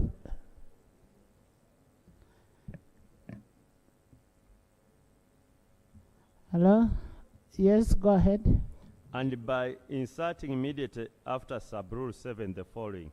A commissioner under Rule 11.1 shall not be designated as a member on the Legal and Parliamentary Affairs Committee. Justification: to set a maximum and minimum number of composition of a sector committee, and 2, to avoid conflict of interest since the Commission reports to the Committee on Legal and Parliamentary Affairs Committee. They are conflicted, true, that's very true. I put a question that Rule 188 be amended as proposed. Those in favor say, and the contrary nay. The ayes have it. New part. New insertion. New part. The rules are amended by inserting immediate after part 27, Roman 27, the following. Consideration of matters by more than one committee. 191A. Consideration of matters by more than one committee. The Speaker may, at any time where a matter requires consideration by more than one committee, refer the matter for consideration by that committee, by the committees jointly. 2, where the Speaker refers a matter for consideration by more than one committee under sub-rule 1, the Speaker shall designate a chairperson and a deputy chairperson from among the chairpersons of the committees considering the matter jointly. 3, the committee to which a matter is referred for consideration jointly shall report to the House jointly. Yes. 191B, quorum. The quorum of the committee to which a matter was referred for consideration jointly under Sub-Rule 1 shall be 1/3 of the total number of members of the committee. 2. Of In the realizing committees, of the committee. Of the committees. Yes. In realizing the quorum under Sub-Rule 1, the chairperson of the committee shall ensure that 1/3 of the members constituting quorum shall, as far as is practicable, comprise an equal number of members from each of the committees required to handle the matter jointly. Justification: to provide for consideration of matters by committees jointly. 2, for the Speaker to determine the leadership of the committees considering a matter jointly.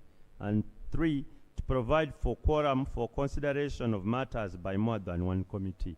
And as you realize, many instances, the presiding officer has been referring matters to 2 committees and so on. So we are trying to codify it and enter it to within our rules. Thank you. We beg to move. Thank you. Chair.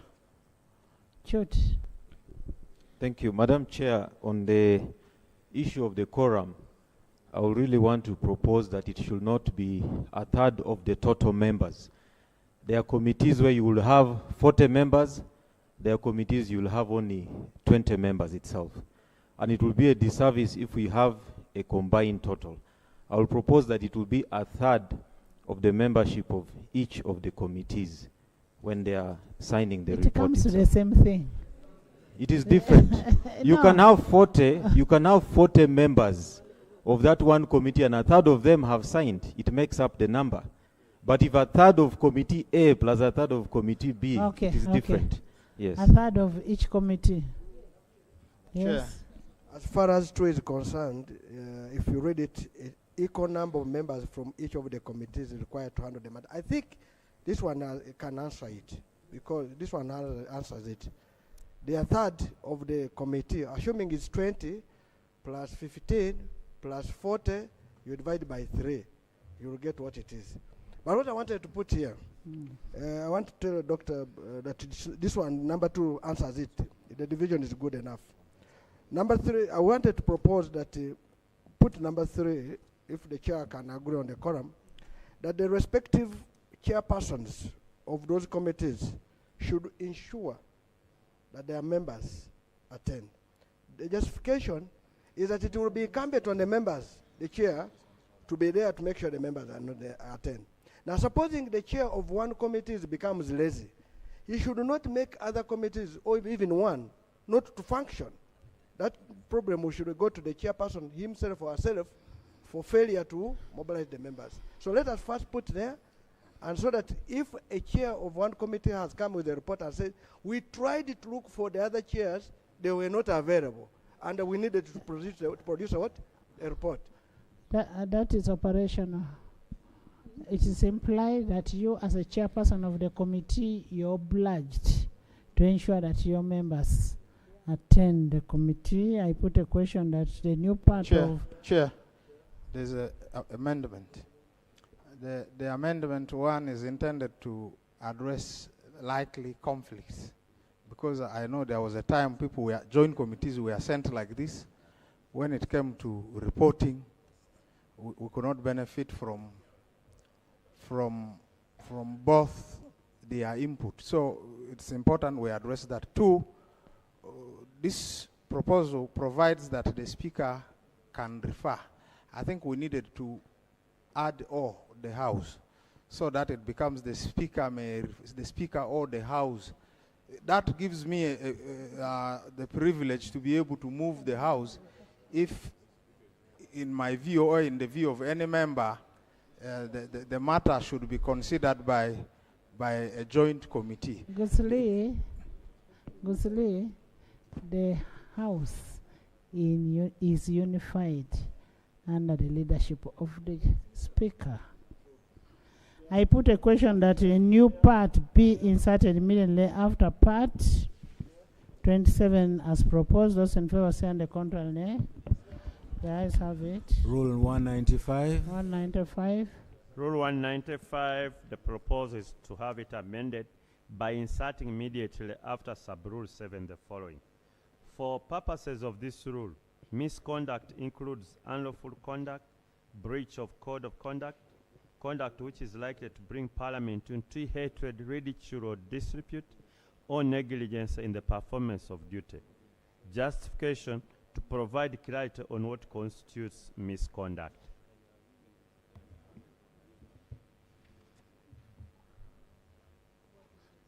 I put a question that Rule 195 be amended as proposed. Those in favor say on the contrary, nay. The ayes have it. Rule 197. 997.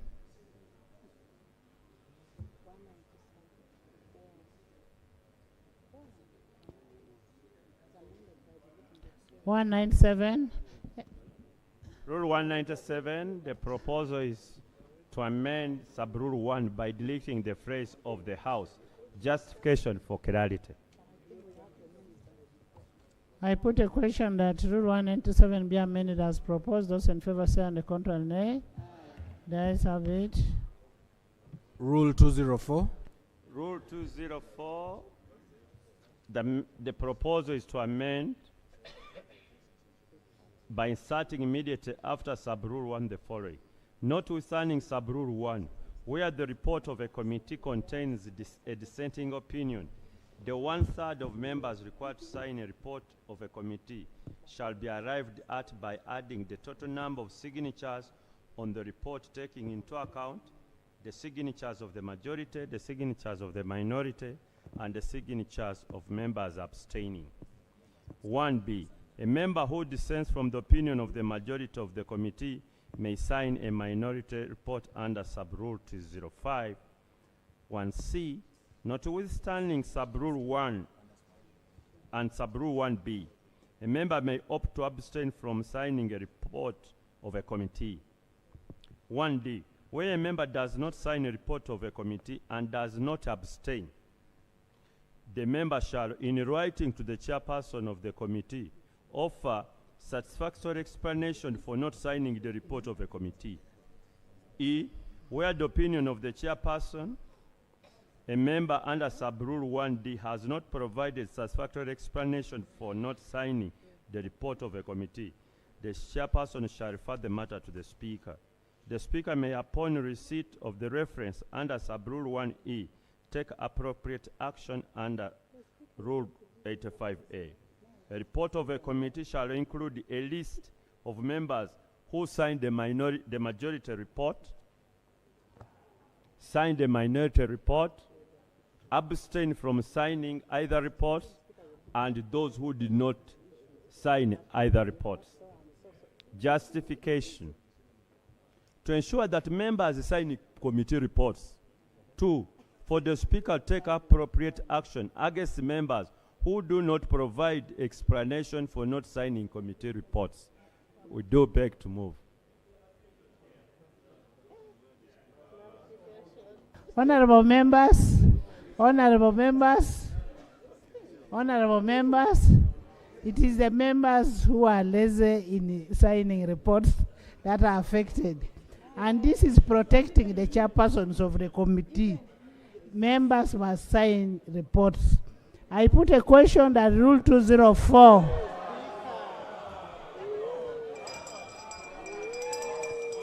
Honorable members, you know what is interesting? What is interesting? The members I see signing most of the reports are opposition because all the reports are minority, so they sign. Right, Honorable, we need they sign. Honorable members, you have to sign the reports. Not so. Laura. Right, Honorable. Laura.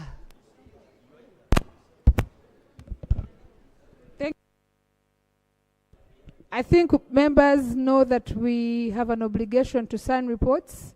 It's been a practice that the chair is always stuck with a report. Members are nowhere to sign, and yet maybe a chair has to present that report. I think it's just simply doing our job, honorable members. Thank you, Jessica. Jessica.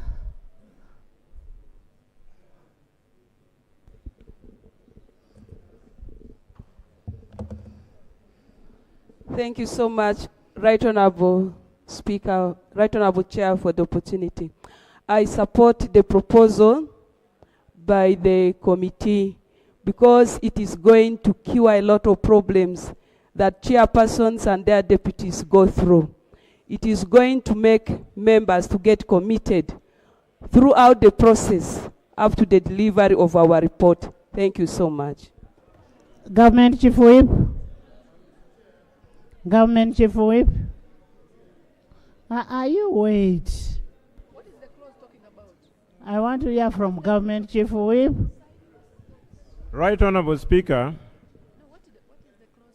for me, I am exceedingly happy that the proposal will keep members accountable to their constitutional duties and responsibilities. Thank you, thank you. Kao? I'm talking the whips. Yeah, Madam Speaker, the whipping system has been very difficult. But now this helps me to track the attendance of members in these committees. Thank you. I put a question that Rule 204 be amended as proposed. Those in favor say on the contrary, nay. The ayes have it. You members, you must work. Stop making chairpersons to suffer. Rule 213. Honorable members. Honorable Chair, Rule 213 is amended by substituting for sub-rule 1 the following.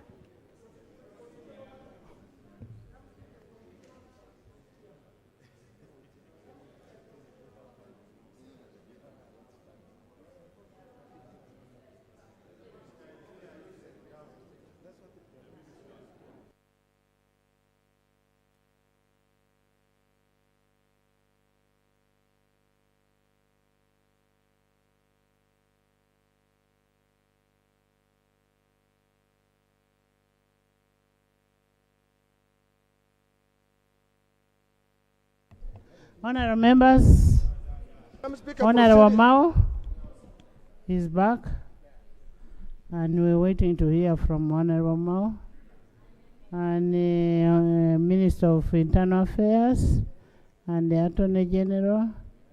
Minister of Education is also here, but we'll handle his issue after the rules. But what is most crucial as of now is hearing from none other than the chairman. Honorable members, can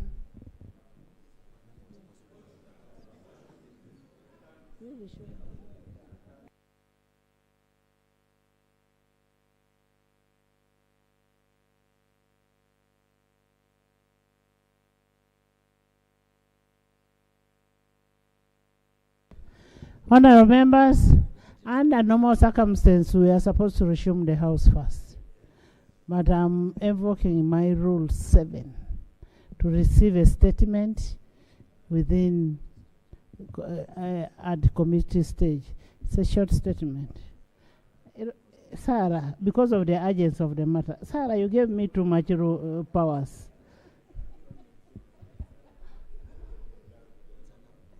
It is an... Members, we just need an update.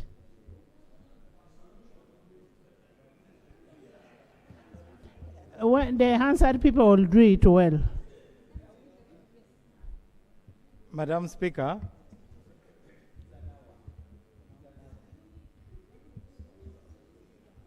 in the spirit of truth and justice, I beg to make the following report pursuant to your directive. My delegation consisted of myself, the Minister of State for Internal Affairs, and the Deputy Attorney General. As the public face of justice, I want to thank you, Madam Speaker, for the seriousness with which you handle this matter, and I want to thank members for asserting their responsibility. I wish to assure you that government is also responsible. Responsibility means ability to respond, and we have responded. And now I wish to inform this House, Madam Speaker, that by the time we reach the court, the lawyers of KIIZA BESIGYE had actually been engaging with the judiciary. Not the lawyers I'm talking about, these are the better lawyers. And they had agreed to reschedule the matter, which had been fixed for Tuesday. It is now going to come tomorrow. And during that sitting tomorrow, the court will give the appropriate directions, and they will definitely abide by the decree. The court had insisted that they needed the decree in order not to appear to overrule the Supreme Court. Thank you, Madam Speaker. Thank you so much, Honorable Minister. Justice delayed is justice denied. We are very grateful that you've acted. Appreciation from Lob. Right, Honorable. I want to appreciate this House for exerting, one, our authority, and speaking for people who are defenseless, held up in jail unfairly so. This is step number one. And look, even as I appreciate that government, after we have insisted and made noise and said, now you go, first deal with this matter, come back at 4, let's not always wait for that back and forth. Yeah, for some of these things, just move. Why do you have to wait for us to come here, make a lot of noise, say, Madam Speaker, now this matter is urgent, deal with it, and so on? Why? Why do we have to wait for these things? Can we always move as swiftly as we possibly can? So when we raise a related matter again, move swiftly. Do not have to wait for this. So we are waiting tomorrow. Hopefully, Dr. KIIZA BESIGYE and the other political prisoners will attain their freedom. Thank you. Honorable members, I am grateful that the ministers responded swiftly, but credit must be given where it is due. Nobody raised that matter. I brought it as in my communication. It was my communication, and and that's why, Right Honourable Speaker, we must give all the credit to you. You single-handedly took it up and pushed listen the to government, to position. Yes.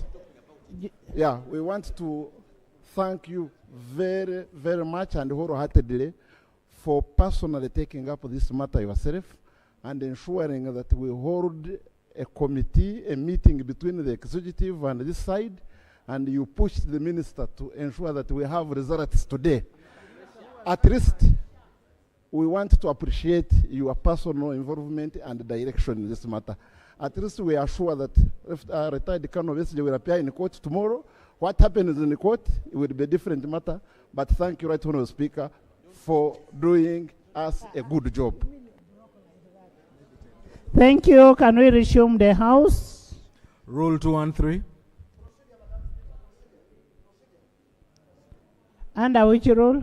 Madam Speaker, no, me I'm proceeding under the article of the Constitution, Article number 90, which is above the rules of procedures. And the article is here, Madam Speaker.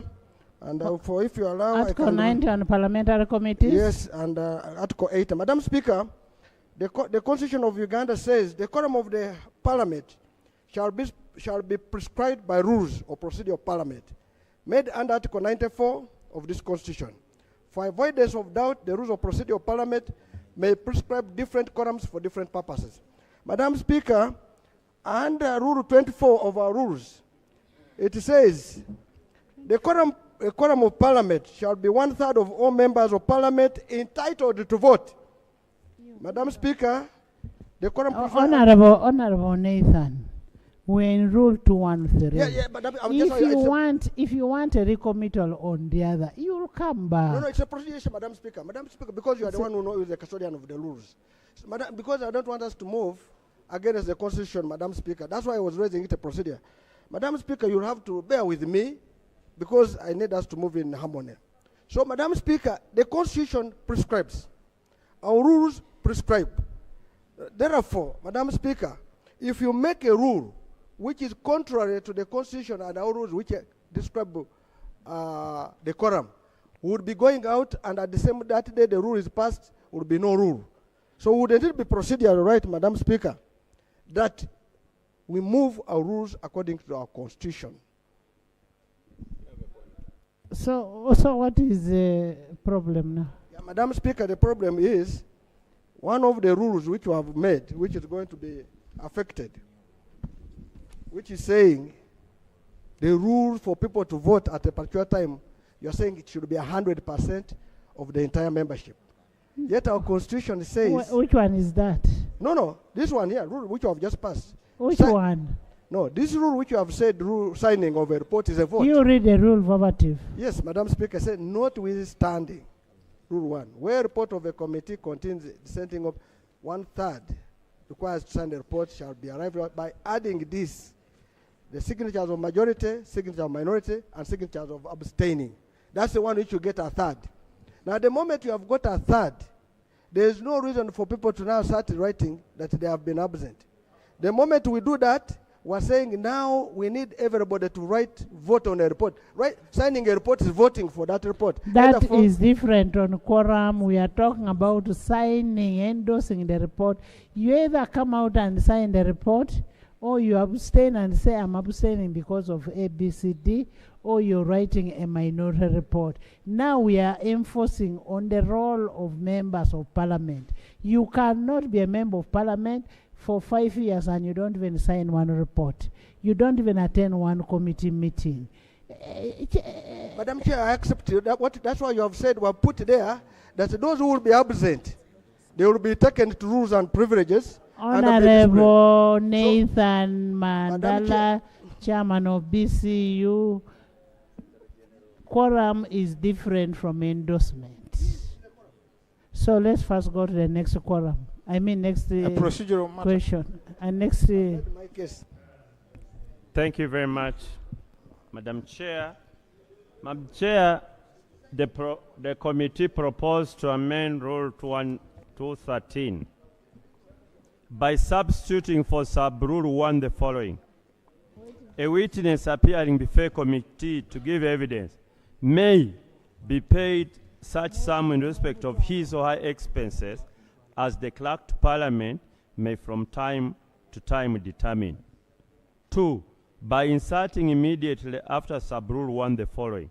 The clerk shall make the payment to a witness after the witness has appeared before the committee, and the clerk may, in exceptional circumstances, make payment in advance upon satisfaction that the witness will have difficulty attending. Justification: to align the expenses of witnesses with the prevailing economic circumstances.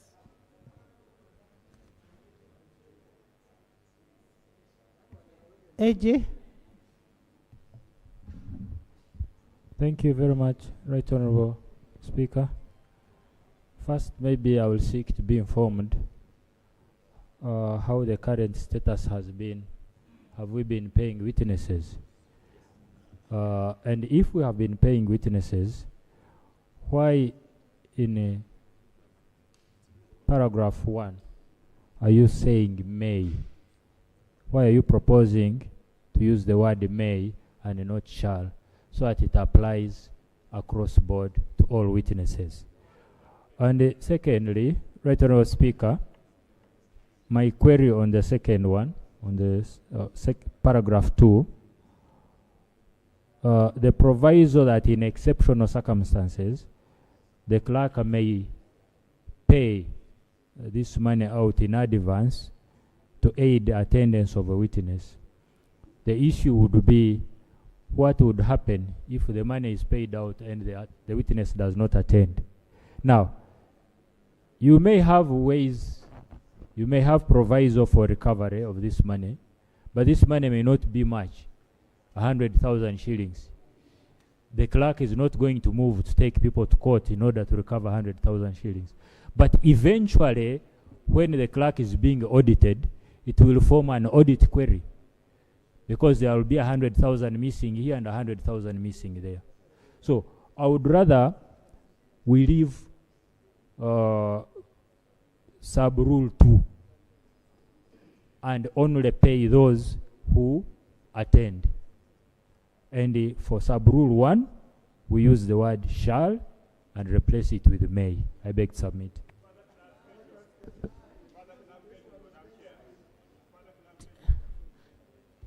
Yes. Thank you very much, Madam Chair. If you look through our constitution again under Article 90, the powers of the committee, it has powers to some enforce. Now, a minister or a public person holding office or private individual submit memoranda or appear before them to give evidence. And they have the powers of High Court to enforce. Madam Speaker, Madam Chair, the moment we start saying we are going to pay, you have forced me, a minister for finance, to come here. I will say, pay me. We have to be very, because the witness. So we have to be careful with which people are supposed to what? To be paid. Yet the Minister of Finance would have come to defend his loan. We shall actually become a transactional parliament. Exactly. So, Madam Speaker, this Honorable amendment... members, there is no money for that payment. Clerk does not have it. If you have not been operationalizing the current one, why do you want to make this one? Clerk does not have that money. You delete. Delete Rule 213. Negatory expenditure. I think, Chair, I would rather somebody seeks a clarification. How many categories of witnesses attend parliamentary business? Can I explain, please? One, they are public officers. For example, if somebody is from local government, captured and has been summoned by Parliament, his local government pays for the transport expenses. Two, if you summon a private individual from Buburo or from Bugisu, how is he going to come to Parliament as a witness? Because he doesn't owe you an obligation. He has no transport. Do you need him here as a committee? He's a private individual. Are you going to say you have not come because you said he doesn't have transport? What do you do? So, the logic about this was about private individuals who have no obligation to attend to parliamentary business, not public officers. Honorable members of ICT, if a person cannot appear, he can appear on Zoom. Yes, we cannot pay. This is a redundant rule. Let me hear from Whip first, then Zombo, then there is another Whip there. Yeah, thank you, Madam Chair. Madam Chair, this particular proposal will paint Parliament in a very wrong picture, and it can easily be abused. Madam Chair, if we have a witness from, for example, Oyam, we have ever gone to the field, for example, when we were creating local governments, where we go nearer to the people. We have money for that as Parliament. And two, Madam Chair, if we now start like this, and then a witness is summoned and he or she fails to appear before the committee, how will the clerk be accounting for this if there are like 10, 20? Madam Chair, I object, and we only have to drop this proposal, Madam Chair. Delete, not the proposal, delete the rules. Zombo. Thank you, Chair. I think my position on that proposal is that we are dealing with so many witnesses in the committees, and that will be a lot of cost on Parliament. And I don't think Parliament is in position to pay all these various stakeholders, witnesses we are going to call in the committee. It is easier for members of Parliament, members of the committee, to go to the village to meet that witness because there is a budget for it. I think that's my position. Thank you. Derek? Thank you so much, Madam Chair. Madam Chair, I also disagree. Derek, you're very smart. Thank you. African way is done. Thank you, Madam Chair. Madam Chair, I also disagree with the issues of payment because there are members who are not even straight. They will be just making deals with the witnesses. So I don't agree to that. Yes, there are members who are not straight. Thank you, Madam Chair. Honorable Derek. Honorable members. Honorable Derek. Honorable Derek. There is no member that makes a deal. We request you withdraw that statement, Madam Speaker. Can you withdraw that statement? Madam Chair, I withdraw. What have you withdrawn? I withdraw the statement that some members make deals. Thank you. Thank you. Yeah, thank you. Yes. Thank you so much. Thank you so much, Madam Chair. I'm really submitting on the issue of bringing witnesses here and making payments for their coming. This proposal assumes that we are actually court and somebody's coming here, he has to be paid, and I'm wondering if that is what actually happens in the mainstream court sessions. And so I really also propose that this amendment be deleted. Thank you.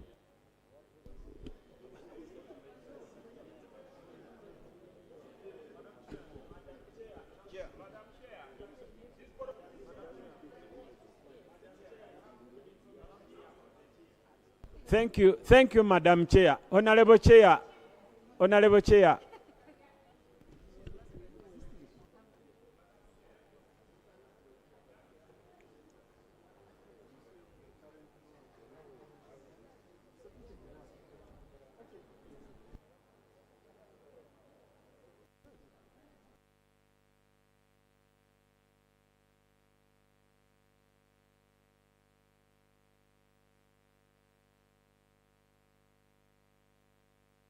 Then, Madam Chair, you had given me space. Chair. Honorable members, let's hear from the chair. Colleagues, it seems the majority of us have not read the rule as it is now. And they are thinking this is an introduction. And this is the current situation. Let me read it for you. It is Rule 2131, the rule as it is now. And please listen. The rate of allowance to be paid for the expenses of any person appearing as a witness before a committee shall be the same as would be payable to that person if he or she were a witness attending the High Court. 2, for the purposes of this rule, witness means a person who testifies before a committee upon issuance of a summons by that committee and does not include a person who appears before a committee to give evidence in his or her official capacity. So, before you talk about expenses, listen. You have to listen. Finance wants to give you a clarification. So, the current status is actually people who are appearing before committees are entitled to be paid, and at the rate as if that witness is appearing in a high court. That is the situation as it is now. What we were seeking then, because people are debating about the merits of payment, what we are seeking was the exception to say that this money may be paid in advance. That was the only new introduction. You get it? So, there are two issues here. One, if you don't like what we are seeking, but then you are debating the merits of the rule as it is now. So, these are the options the House has. The Minister of Finance wants to speak These first. are the options the House has. One, to delete the original Rule 213. Or you either delete the original 213, Yes, or Madam Chair. you don't go, or we abandon our amendment to 213. So Honourable I Member. think the debate should be focused. Honourable Minister. Madam Chair, I call Honorable Katunt Professor of Rules. And that being the case, he has simplified my submission. I would therefore wish to propose that Rule 213 be deleted. As it is, Rule 213 exists. And I want to propose for a deletion of Rule 213, and a justification. Can I first propose? Listen for a justification. Madam Chair, my justification for deletion is that even when I am always willing to provide funding for parliamentary commission, on this one, I feel this is not a necessary expenditure which we should accommodate in our budgets. Honourable members. Honourable members. Can we hear from the You Commission? sit. You sit. Honourable members, I put a question that Rule 213 be struck off the rules or procedures of Parliament. Those in favour say and contrary nay. The ayes have it. 214. Moses, I will give you.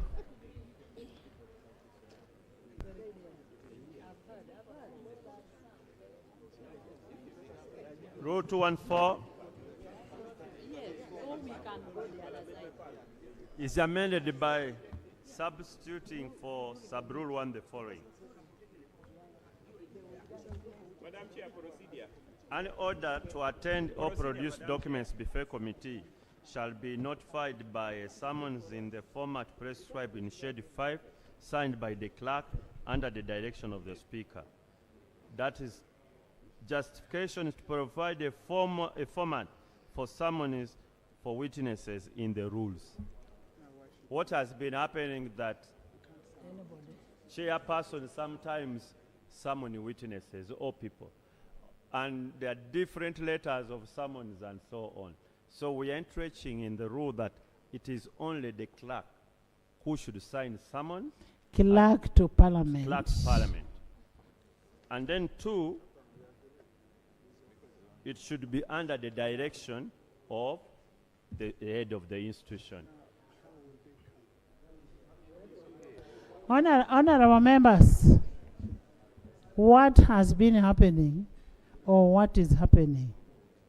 The persons, the assistant clerks working in the committees write summoning, and that's why you have contradicting summons. This committee is summoning, the other one is summoning, and they summon so many people without even the chairperson of the committee at times knowing. So it is better at times. We have 4 clerks. We have the clerk to Parliament himself. We have the deputies.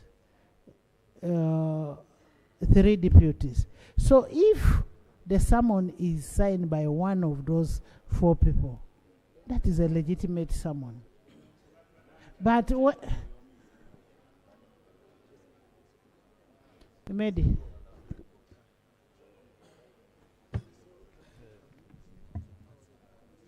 Thank you, Right Honourable Speaker. Without differing a lot. Don't you think this will bring really micromanagement of committees and make the process laborious? Because the rationale of building this committee, this is in good faith, right, Honorable Speaker? Don't worry about it, and we can talk about it. It makes the process long, laborious, and unnecessarily bureaucratic. Because you see, if it's within the wisdom of the committee to summon those persons, it means the committee resolves. It has a clerk who acts on behalf of the delegated powers of the clerk, and you, the speaker, through your chair. So, for sure, if defense is to present, COSASA is to present, then equal opportunities, then natural resources, it will be laborious and unnecessarily not good. In my opinion, let's build capacity of these committees and build that principle of leadership where we say if you summon, you've done it within the wisdom of the committee, and we should, give them this encouragement to, after all, it's just summons,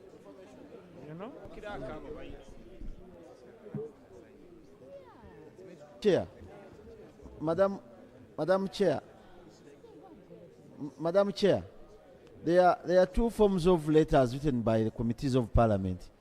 They are invitation letters of ministers and government departments. Then after writing those invitation letters, these ministers are at large to write back to the clerk saying they cannot make that day and they seek for another day. Then there are those people who are invited to appear before committees and they refuse to come. And under our rules, they have their powers under the chair to summon them.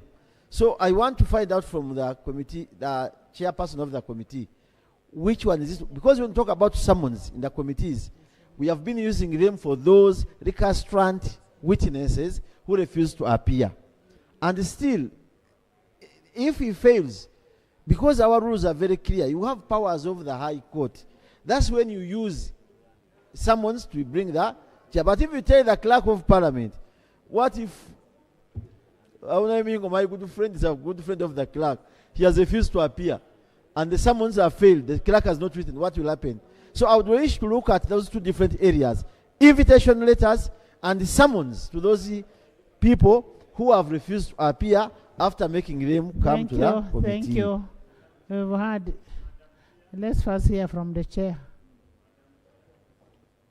Let's hear from the chair. Why are we making this proposal? One, there have been summons from this House which summons are unknown to the institution of Parliament. Yes. Why? No, I don't have to go to that, and I'm trying to get the appropriate word not to make the debate again degenerate. Is chairpersons, for example, have no authority to write and sign summons, but they have been doing it. They have been doing it. The communication, even understanding orders, should be from the clerk of Parliament or somebody acting on behalf of the clerk. And listen, if it is a document, what authority do the clerks have? The clerks of the committees. We are not talking about invitations. We are talking about summons. A summon is provided for under Article, should be 90, of the Constitution. And it can even be enforced through arrest. So we are not... You first finish. You first finish. You first finish. He's making something you want to know. You see, Madam Chair. I am saying let Chairman first finish his submission. But there's something very pertinent. Let him finish.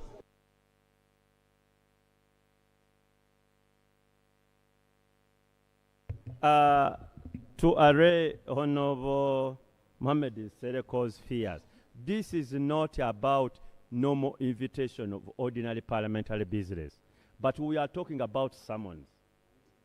of witnesses. People who are obliged by law, and if they don't, they can even be arrested. So that's why we are raising the bar to the level of clerk himself and the institution of the administration of parliament. The administration of parliament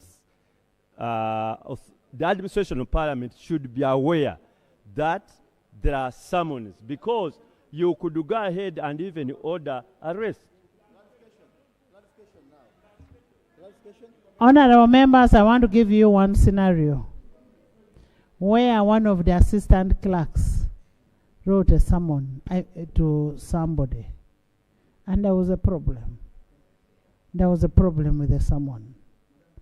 And when that summon was taken, it ended up in the police, in CID headquarters. And who was called to answer for that summon? It was a clerk to parliament. Clerk to parliament didn't even know about that. So that's what we are trying to cure. Yes, Elijah. Madam Chair. Elijah. Thank you, Right Honourable Speaker. Right Honourable Speaker. Right Honourable Speaker. I don't. Right Honourable Speaker.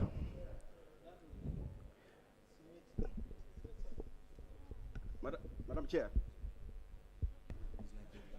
Yes. Yeah. This can help us. I think we are just laboring for nothing.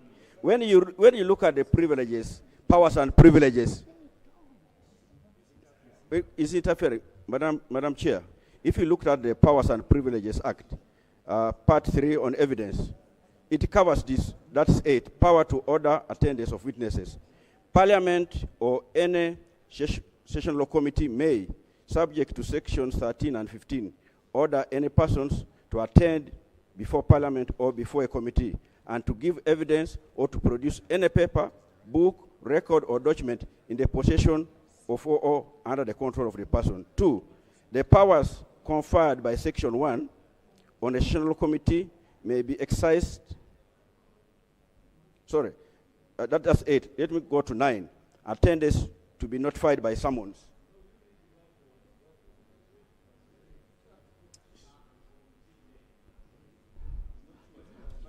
Madam Chair, when you read 9, just this, it provides for the clerk on the direction of the speaker, when you look at Section 9. So it is something which is already covered in the Act. So what we are talking for is just, I don't know what we are arguing over about. So what the chairperson is putting is just to import what is on the Act into the rules. Exactly. Madam Chair and honourable members, there is no any chairperson of a committee who summons a witness on his own volition, who acts at travails. When a committee sits and we invite a minister or any witness and he fails to come, it is upon the committee members to sit again and determine whether that person should be given summons. So if any member or chair sits alone in his office, that is at travails. That's what I have to say. It is out of the committee sitting that the chair asks members, this person has failed. What do? We have to summon him. We agree as a committee, but not on a volition of the chair alone. Honorable members, let me read for you Parliamentary Powers and Immunity Act. Section 9. Any order to attend, to give evidence, or to produce documents before Parliament or to the committee shall be notified to the person required to attend or to produce documents by summons under the hand of the clerk issued by the directive of the Speaker. This is the Act, which is superior than your rules. In every summon under Section 1, there shall be a stated time, when, place, and where the a person summoned is required to attend and present the documents. And that's what Honorable Katunda has put. Right, Honorable Speaker. What we are trying to do, colleagues, is to get what is in Rule the parent 214 act is and copied put it from Section in our 9. rules. So Nathan, sit. unless you want to debate and amend the act. Can we amend the act first?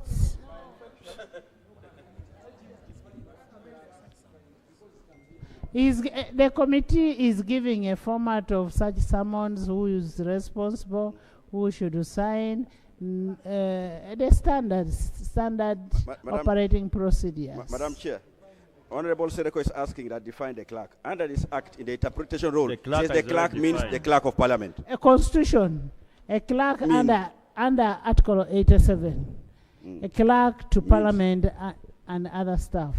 A clerk to parliament is defined here in the constitution. It is not just this small office of a writing clerk, a clerk assistant. Yes? Thank you, Chair. This group of people we are going to summon, do we call them persons or witnesses? If we call them witnesses, throughout the rules of procedure, the word used was witnesses. But when you go to the glossary, it is not defined in the preliminary text. So are we going to call them persons or witnesses? Even persons are not defined. So, Chair, is it... We stood over Rule 1 for interpretation. Yes. So we can define it in Rule 1. Yeah, so, Chair, thank you. I think that is my position. You take note of that, so that we can either define a person or witnesses. Thank you, Doctor. Chair, thank you. I want to thank you for raising and observing the Constitution. No, it is all the West. Let me make this point, which is very important. You have helped us assert that the Constitution is very supreme. The other time, this House moved and passed an amendment to the Rule 82, that traditional wear must be banned. And that proposal, as passed, is unconstitutional. It offends Article 37, which guarantees the right to promote tradition. Look at those ones who like putting on kitenge.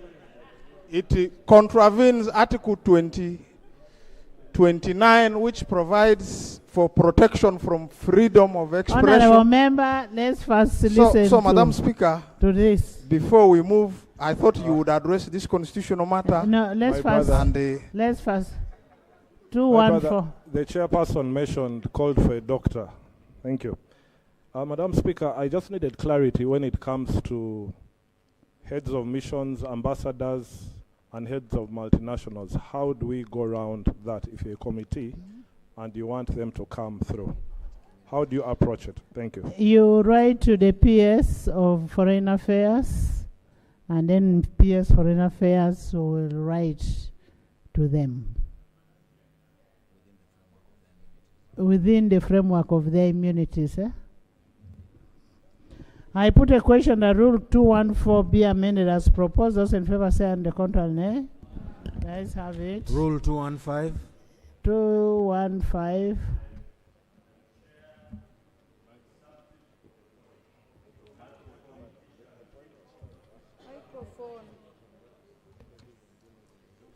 Pardon? The committee proposes Rule 215 to be substituted for the following. A clerk to a committee shall receive all documents on behalf of the committee. A document received by a clerk to a committee shall not be withdrawn or altered without the knowledge and approval of the committee. Justification for clarity. I put a question that Rule 215 be amended as proposed. Those in favor say and the contrary nay. The ayes have it. Rule 216. 216.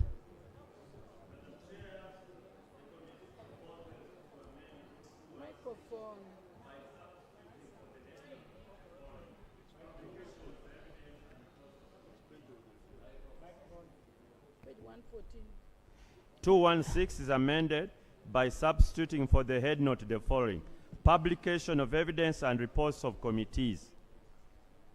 By substituting for sub-rule 1 the following: a member or any other person shall not publish or supply a report of a committee before it is laid on table.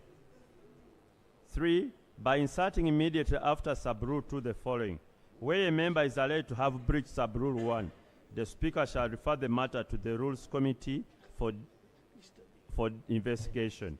A member who is found to have breached sub-rule 1 shall be liable to suspension for the next 3 sittings, excluding the sitting in which the member is suspended.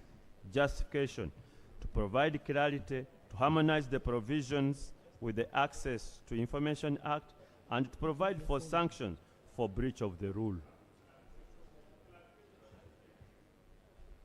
Madam Chair, we use uploading the report. And sometimes we get a problem when the report is delayed. So we need to, don't you think we need to take care of uploading and laying the report so that there is clarity? Because the report can be uploaded and immediately members start circulating. So we need to have that clarity, that the uploading of the report is equivalent to laying and will be on the directive of the Speaker. It is already there. Laying of papers. I put a question that Rule 216 be amended as proposed. Those in favor say on the contrary, nay. The ayes have it. Rule 220. Rule 220. Right Honourable Chair is substituted for the following. 220. Action taken reports.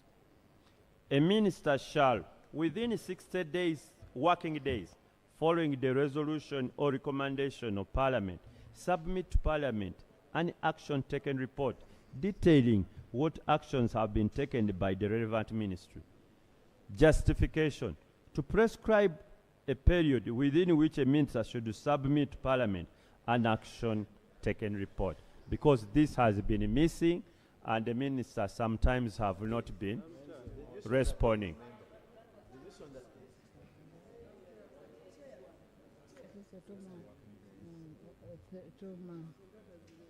Yes. Excuse me, Right Honourable Speaker. I'm just veering from the point of discussion, and it's in lieu of the question of the returning students. I'm not saying that, but I would like to move that we pause the rules of procedure and move to the issue of the response from the Minister of Education. And the reason is simple, Right Honourable Speaker. We have a selection date. Let me first put a question on this one. And then... Yes, let me first have this disposed of. Yes, Nathan. Okay. Thank you very much, Madam Chair. Madam Chair, the moment we put 60 days alone, it will mean, for example, you have something you are telling Honorable Musasi, until he produces it, we cannot pass his budget. He will say he's entitled to 60 what? 60 days. So, Madam Speaker, we must put a proviso here, except where it is directed for. Because maximum should be 60 days, but a Parliament can make it and say, no, we're giving you 7 days. Can you have a response to this? We don't do that. You get, like today you had 2 hours. Yes. So you don't have to labor on Nandala. I concede. Thank you. I put a question that Rule 220 be substituted as proposed and amended by Honorable Nathan Nandala. Those in favor say on the contrary, nay. The ayes have it. Rule 229. Madam Chair, you said that you will first dispose that matter. And Madam Chair, I would like to move a motion that we pause. And under which rule? I'm moving orally, so you can quote the rule. However, we are all aware that the matter that is urgent now is to the parents who have to present their children to schools and their selections for A-level. The country is awaiting to understand whether those children that did not perform very well should be returning to the long journey of starting from senior 1 or going back to senior 3. And in any case, those that are being picked up on in senior 1, they must know the fate and their future. Therefore, Honorable Kanya, please, you can move it. So, right, Honorable Chair, I would like to seek your intervention that a question be put, that we pause this discussion and move to the response so that the House do resume. We move from committee stage so that the House do resume and we get a response from the Minister of Education towards the status of the new curriculum and the issue of performance by the senior four. Honorable members, we are left with only 7 rules for us to finish. And then after we finish, we will go to the minister. So don't worry, we can sit. We can sit. Rule 229. 229. Right Honourable Speaker. Chair, Rule 229 is substituted for the following. Where the Speaker is of the opinion that the words that have been used in the debate are defamatory, indecent, unparliamentary, or undignified, the Speaker shall order that such words be expunged from the official record. Any statement made that are related or connected to the expunged words shall be deleted from the official record except the order of the Speaker under Sub-Rule 1. Justification: to expunge all statements, discussions, audio visuals regarding the words that are considered defamatory, indecent, unparliamentary, or undignified. We beg to move.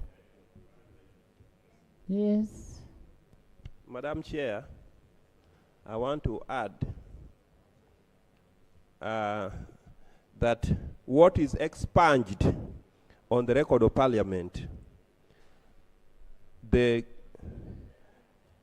Minister for ICT will direct all media institutions to have it expunged from all social media. Madam Chair, I'm saying this. We can't debate on what is not within our... No, Madam the Chair. The rules are for the House. Madam Chair, I know the rules are for the House, but it's very important that what is expunged, what is not record of Parliament, should not continue to circulate as if it is record of Parliament. That is an extraterritorial jurisdiction.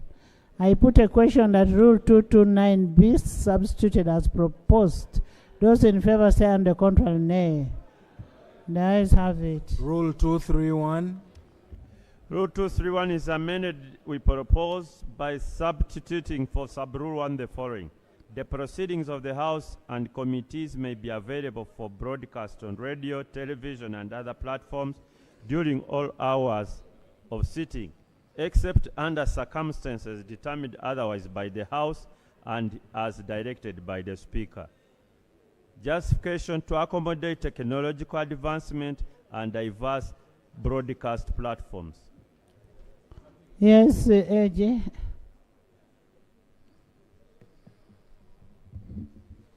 Madam Chair, this rule is very good, and the justification is very okay. My worry is if you say except under circumstances determined by the House. Now, you are limiting this. It means the House has to first debate and make a decision on whether to have the matter broadcast or not. And yet, the Speaker is not just the custodian of the rules, but is also in charge of the House at any one given time. I would rather we remove except under circumstances determined by the House, and we leave it to the decision of the Speaker. I beg to submit. Thank you. Honourable Speaker, firstly, I want to disagree with the learned Deputy Attorney General. The Speaker is part of the House, and the Speaker leads the House. So decisions which are determinations made by the Speaker in their chair are made together in unison with the House. So I think it doesn't curtail anything in any way. By the way, when you look at most of the rules requiring that, they indicate the Speaker and the House, because we are jointly dealing with these matters. But the other issue, Right Honorable Speaker, I want to disagree again with the committee's proposal there. The lower one is okay because technological advancements have happened and so on. But here they are saying may, and yet the rule as it is today is saying shall. Let me wait for the Speaker's attention. Right Honorable Chair, I was saying it would be good to leave the provision of shall as is, the way it is in the rules.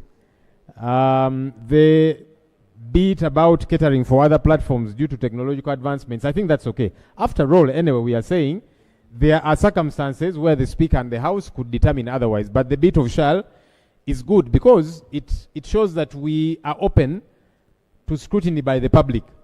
If we say may, Honorable Chair, if we say may, we might be misconstrued to appear as if there are things we want to hide from the public, and yet there is none, ideally. So once it remains as shall, there is the other rider of there could be circumstances where the Speaker, together with the House, think otherwise. So I think we should maintain shall with that.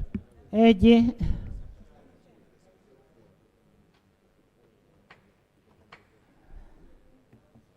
Right Honourable Speaker, there is no reason as to why we need to be so stiff and strict. As opposed to my colleague's assertion, the LOP, I think may would give us leeway to assess the circumstances as and when to broadcast. But I wish to reiterate my earlier position. My earlier position is that the proposed amendment, we should remove the requirement for the House to make a decision or a determination on whether or not to broadcast. Because at any one given time, we are on opposite sides and we will not agree. If there is a matter that we think one side thinks should not be broadcast and the other thinks should be broadcast, and you cannot agree to that, what happens? So I would rather we leave this to the behest of the Speaker to determine based on any given circumstances. I beg to submit. Chair, Right Honourable Speaker. Right Honourable. I think we are a democratic society. Yeah. Right Honourable Speaker. Honourable Chivombe. Right Honourable Speaker. This is a fundamental right. Access to information. And in the wisdom of the framers of the law, have provided the Speaker with powers and circumstances otherwise. So for us, because when you read the law, at the extreme end, the Speaker is being given a leeway to determine. So where you are, and now when you use may, you are like giving double powers. So in our humble view, I'm not a lawyer, but in my humble view, the word shall enforces a fundamental right. And then the exception powers are given to the Speaker otherwise and the House. So in my humble view, the word shall is very important in enforcing a fundamental right of access to information, and I don't find it in any way why this should be contentious. I hear him to say... So you're saying, Haji, the proceedings of the House shall be available for the broadcast on radio and televisions during the hours of sitting, except as directed by the Speaker. Those in favor say on the contrary, nay. The ayes have it. Rule 233. No, Madam Chair. Rule 233. Madam Chair, procedure. Right Honourable Procedure, Madam Chair. Speaker. Rule 223 is amended. You first wait for Rule 233. No, let me give the procedure. Nathan, first wait. First listen to this, Nathan. Amendment of Rule 233. Rule 233 is amended by substituting for sub-rule 1 the following. Yes. Members of the public and of accredited press may be admitted to the debates in the House under the rules that the Speaker may make from time to time by substituting for sub-rule 8 the following. In accordance with the rules made under this rule,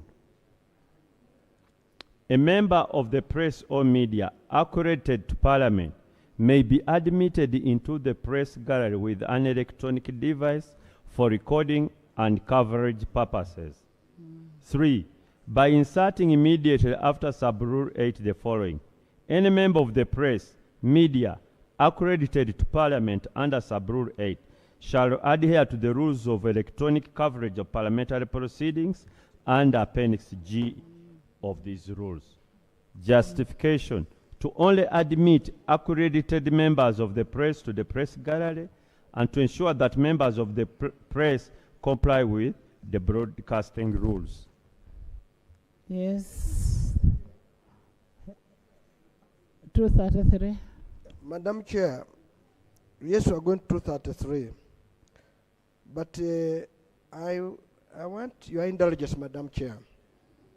What the committee was trying to amend was to include other platforms in the previous law. On which one? Madam Chair, when we are making, that's 231. Yes, what they were trying to amend was radio, television, and other platforms. They wanted to include that. Yes, that was included. Yes, it was included. Have we included other platforms? Yes, yes. So, Madam Chair, if you have included other platforms. Other platforms are included in 231 as per the amendment of the committee. Yes, together with the amendment of Honorable Chivombe. So, okay. Under the House, they Yes. deleted the House. Yes. But Madam Chair, now here you are coming and saying, again, somebody to be admitted in the House, he must be cleared, or she must be cleared. Yet you have said the proceedings of the House shall be on radio. Now you know which one. Oh, you know which one, Nathan. 233. Nathan, we have a parliamentary press association. And you cannot just come and cover from nowhere. You must be accredited to be part of that team. So it is that team that allows you. Madam Chair, I agree with that proposal, but I need to add that we must provide for appeal of decisions on accreditation. Why do I say that? There are some media people who may be targeted in this kind of situation. And if the people responsible for accreditation fail to accredit me, where do I go next? So we must provide a mechanism within this process that if I've been denied the opportunity to be here, then I should be able to express my dissatisfaction. The matter is considered either by the House, then a decision is made. It can't be the House. That way, we will appear to be fair. We have a department of CPA. CPA is the one that does accreditation. They have an appeal process, and that is where it stops. Now, the House does not come in this circumstance. Chair, I agree with you, but CPA cannot be the people accrediting. And when you are aggrieved with their decision, you go to them. in charge of communication in the institution and public affairs. I think that does not protect public interest. Now, you want, Honorable Guzuli, you want to do micromanagement of departments. Because what the rules we are making are for the House. Yeah, right, Honorable. Firstly, I agree that I don't think every such little thing, well, not little actually, but not every one of those things needs to come to the House. But we can provide a mechanism, because you could meet some media practitioner who will say, I was denied accreditation because X, Y, Z does not like me. They may be right, they may be wrong. However, where is the recourse for that person, assuming they're right? Because they could be wrong. Yeah, they could be being thrown out of this place because of whether it be certain indiscipline or whatever. But they could also be right that they are being hounded. What's the recourse for them? Maybe, and I don't like to burden the speaker with too many powers, but there must be some appeal. Do they run to you? Do they run to the Parliamentary Commission? There is where do those few cases run to? There is a principal information officer, Mr. Bokua. He's the one who does the appeals. As an individual? No, a committee. He heads a committee. Take time and check it out yourself. Yeah,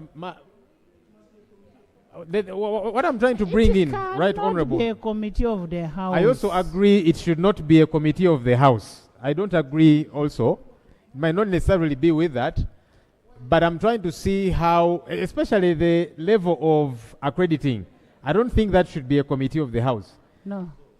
But at the level of appeal, we need to see how maybe much more senior leadership of the House does come in. For somebody to say, I am being persecuted that would be by these officers, whether this person is right or not, where do they run to? Okay, now that can be administrative. We can agree on where that can be. We can have a committee of top administration that can handle I think that. Chair needs to help us why they brought that amendment in the rules. If it was an administrative issue, why is it part of our rules? Right, Honorable, I'm sorry if I appear to be diverting, but my concern is elsewhere. On sub-rule 1, the first rule you want to introduce says members of the public and of accredited press. Now, while you have referred to CPA as a committee that may be available for accrediting the press, what happens to a member of the public who wants to come, sit in the gallery, and observe proceedings? Sergeant at arms is one of So that. do we introduce a desk out there so that anyone can come from Room Street and say, I want to observe parliamentary proceedings, and that person is accredited to go up?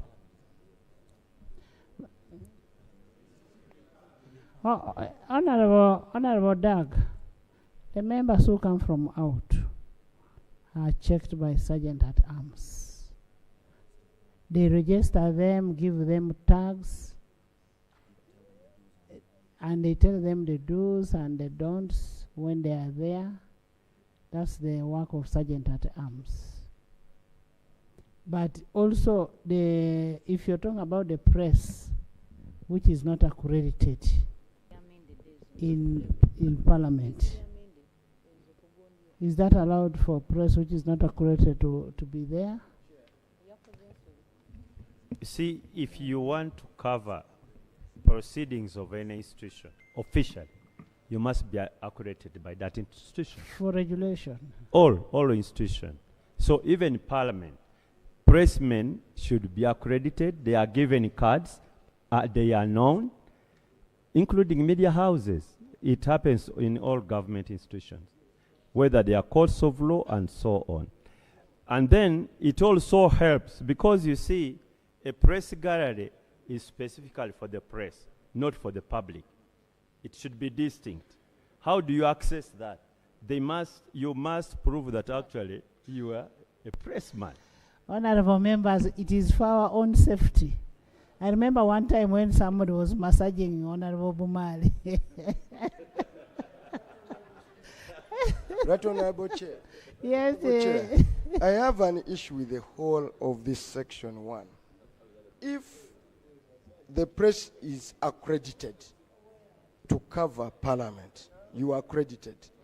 Do you need all this may be admitted to debates in the House under the rules that the Speaker? If you accredit a press person and you have then do you need any other? Because you have been accredited to cover Parliament, you are press. Then do you need this provision? Honorable, there are proceedings that are closed. One like appointments committee, it is closed. So that's why you may be admitted into it.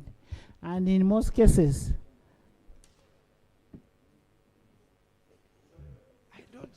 right on, but before, let me get a clarification from you, the chair. For where they are closed session, like the appointments committee, the rules speak so. Where you have a closed session of parliament, the rules speak so. And you don't need to. Now, this provision here, we are all, after accrediting press, then you have accredited me to do what? To cover parliament. Where you don't need the press, like the appointments committee or a closed session, there are provisions that speak to that. So what's the essence of bringing it here? That's why I was calling for an And I'm already accredited. Right, Honorable Chair. Maybe you needed to specify. Accreditation is exactly this one. Maybe you needed to specify, because the other rule had already talked about the press. Now this one should be to the members of the public. Yes, public press. Under our rules, we don't have any rule which provides for accreditation. Please. So, one, we are providing officially under the rules for the accreditation. And say members of the press, members of the public and the accredited press may be admitted to in the house. This is what admits them. But they're already accredited, so why are you saying may?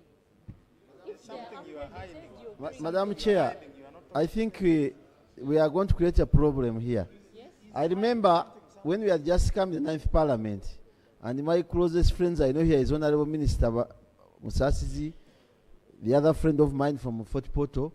We came here when the press was not allowed in the plenary. You remember that? And when we amended the rules, we say this is so backward. World over, the press is given room to cover plenary. The moment you put this, it's going to be discretional on the powers that may be, which will block and stop. Honorable Seungu. So I think let us maintain that, because already, Madam Chair, already my driver is and the new ones. The only difference is accredited. Yes, that's the only difference. The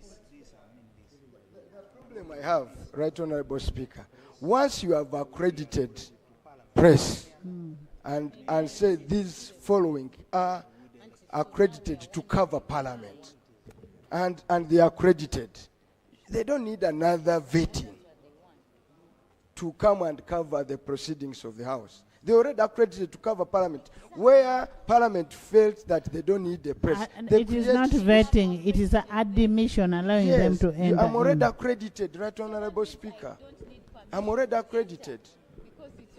Honorable, if the gallery is full, and even if you are accredited, how will you go to the gallery when it is full? It is they are talking about admission. You will be admitted to go and sit in the gallery once you are accredited. But if the gallery is full, then we can do it in phases. Then let this one first come in, and then the other. I don't see any. Madam Speaker, can I give my opinion? Thank you. So, Madam Speaker, this draws two things. I think let honorable members get it. Admission of the public. Yes. Now that's one. Yes. And the press. The press. Yes. One is admission of two different entities. Exactly. What the public does in the gallery is different from what the press ordinarily does. Yeah. However, it might be hard to draw a line what both do due to citizenship journalism. Because I can come in the name of admitted into maybe a committee meeting as an individual, and I pick up... Just a minute. Members that come to the gallery. No. I'm talking of the committees because some are admitted even to the committees, and this is what I was raising with the chair. Committees. You remember when you're talking about broadcast, you talked of two entities, the House and the committees. And then you said, shall, except with the authority of the Speaker. Now, whether the speaker also interferes with the work of the committees on broadcast, we shall talk about it. It was just something that we didn't see at that level, House and committee. But we can say committee and houses. Then for committees, we refer to chairpersons.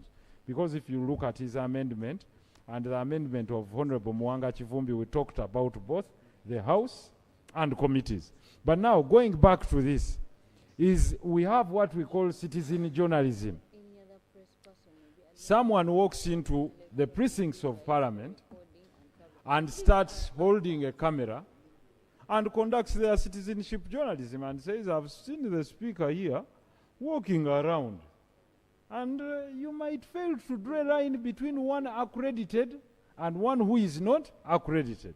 Now, the issue of accreditation, don't worry. The issue of accreditation is where it arrives that who do you hold culpable? Someone accredited goes through induction and they know when they can be admitted and not admitted to certain areas. For example, the House gallery is full and the media tribune or the gallery is also full.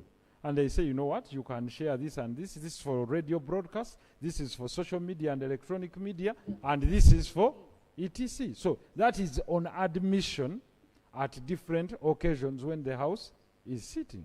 So for me, I don't think there is a very big problem that in the matter of accreditation versus admission. Whereas So not you're in every support of the person committee. accredited can be admitted on certain occasions, but everyone accredited can access Parliament at So all you're in times. support of the committee? Yes. Yes. Love? Honourable Speaker, The rules.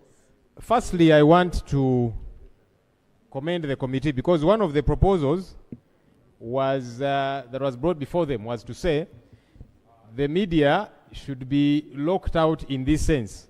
All they can do as journalists is to come with a piece of paper and a pen and sit in the gallery, and then there will be one camera belonging to Parliament which shall feed them. Because the problem with that is whenever maybe Parliament wants to edit out something, it will Honourable be Love, who edited. But said that was rejected. Who said that? The chairman is here of the committee. He will elucidate on the proposal that was before the committee, which they rejected. No, that is was the- hearsay. That No, is it's not hearsay, right, Honourable Speaker. The chairman is here. He can bear me witness. That was the proposal. And it's okay for anyone to bring a proposal. What I'm saying, I'm actually crediting the committee for, of all those different proposals they received, that one was rejected. It was actually before the committee. The By chairman who? is here. Anyhow, the point is, right, Honourable Speaker, Chairman, can you while first clear we that? Chairman, can you clear that? Because Right, Honourable Speaker, he's going to come and clarify the proposal that was brought before the committee regarding press. That's okay. The chairman is here. But let me finish with this. Right, Honourable Speaker, as much as we possibly can, we should avoid creating a perception that we are trying to keep the media away from Parliament. What we have to do here in Parliament is to behave. Of course, there are members who are massaging each other and so on. Just behave when you're here. Know that you are in the eye of the public. Yes. So that we don't try and gag the media and make it seem like we are trying to, keep Parliament away from the public. Right, Honourable Speaker, and that brings us to the question of the may and shall that we are debating about. Before we go to the may and shall, as leadership of Parliament, we have never made a suggestion that we don't want the press here. If we didn't want it, we would tell them not to be here. We've never said that, and we are very, very comfortable and happy when the press is covering our proceedings. We are very happy. So that perception is not there.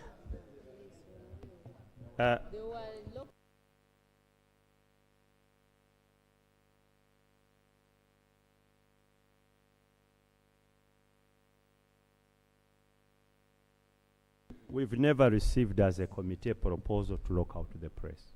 We never. What was, and we detailed it within the report. There was some suggestion that we provide a link like what goes in another parliament. Then the link supplies to the press. Not that anybody was interested to lock out the press and he brought that view to the committee. No, that is not true. Yes, Doug. Right, I was just finishing. He was clarifying. Madam Then the Chair, Doug could. Madam Chair, with all due respect, Lop, I want to request that that particular comment be expunged from the record. Yes. Right, Honourable Speaker, my understanding and the perception of the public out there is when you say there will be a link and we shall supply you, you're saying you cannot have your own link. When these journalists are up there, they do have their own linkages to different pages, they have different media houses. So that proposal to say we shall have a link and supply you, that's locking them out. You may not lock the doors, but you are locking them out technologically, and that's really what I was saying. And I'm glad that the committee, I want to repeat this, I'm glad that the committee said no to that proposal. Why are you saying? Who gave the proposal? But he has just shared, he has just told us here. Honourable Speaker, we are belaboring too much. The chairman of the committee has elucidated about that live feed. Madam and Speaker, I am glad. You first listen to Alex. Yeah, you know, I belong to technology, smart technology. When you are talking about a link, a live link, you've not locked out anybody. Because in this modern world, we appreciate the use of technology. The smart technology makes you access the entire globe. So when the Parliament is trying to go modern, in the local context, you might think that they want to lock out the press, but in the standard measures of the global knowledge gaps, this is a normal practice of accessing information. So the issue of a link, I need to defend it. It should not be used to say that Parliament wants to lock out the press. I need to elaborate on that misinformation. Honourable members giving on matters of technology. Because I'm a highly technical person on matters of IT, and you are informing the country the link cannot actually lock other people out.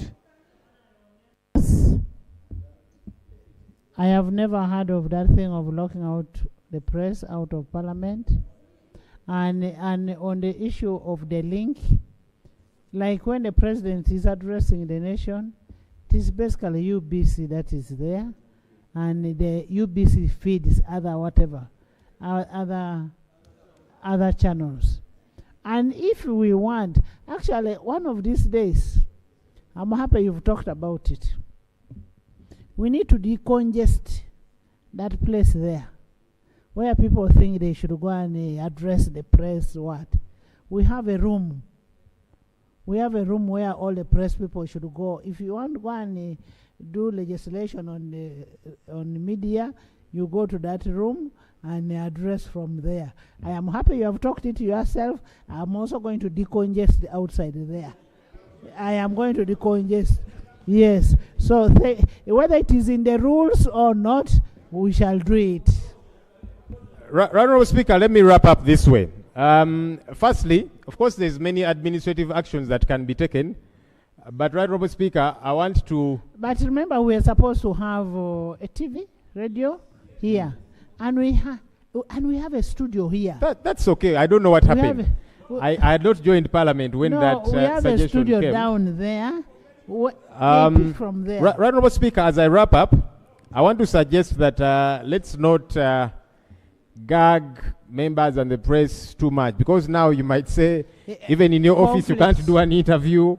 In the corridors, you know, I think it's okay for members to be able to move freely. But again, I'm glad that that particular proposal was not allowed by the committee. But, Right Honourable Speaker, I think when we say shall, we are setting a general principle that as Parliament, we are open to the public, we are open to scrutiny.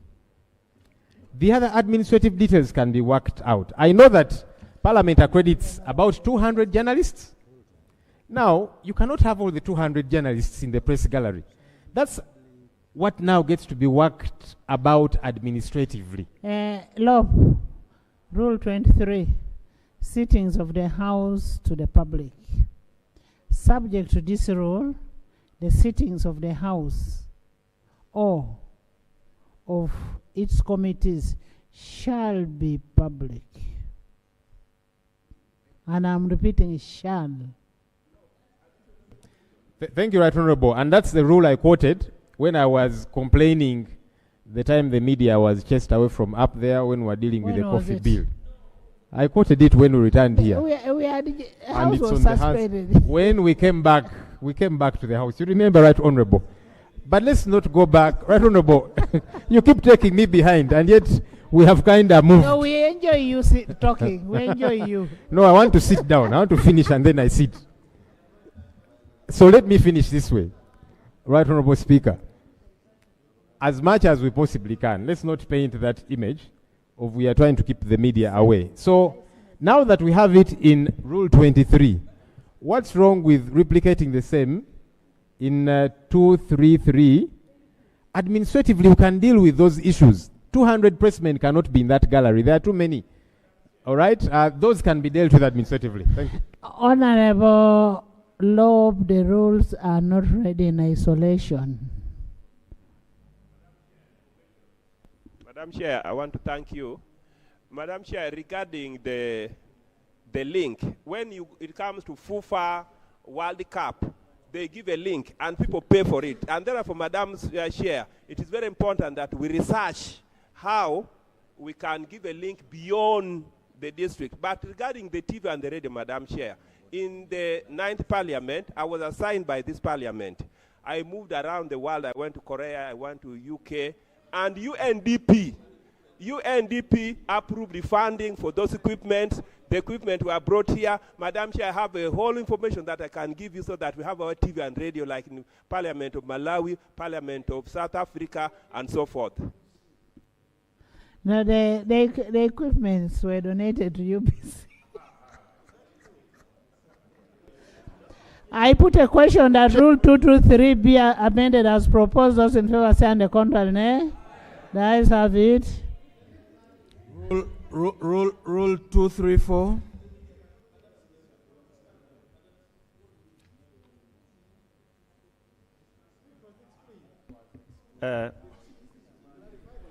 Right Honourable Speaker,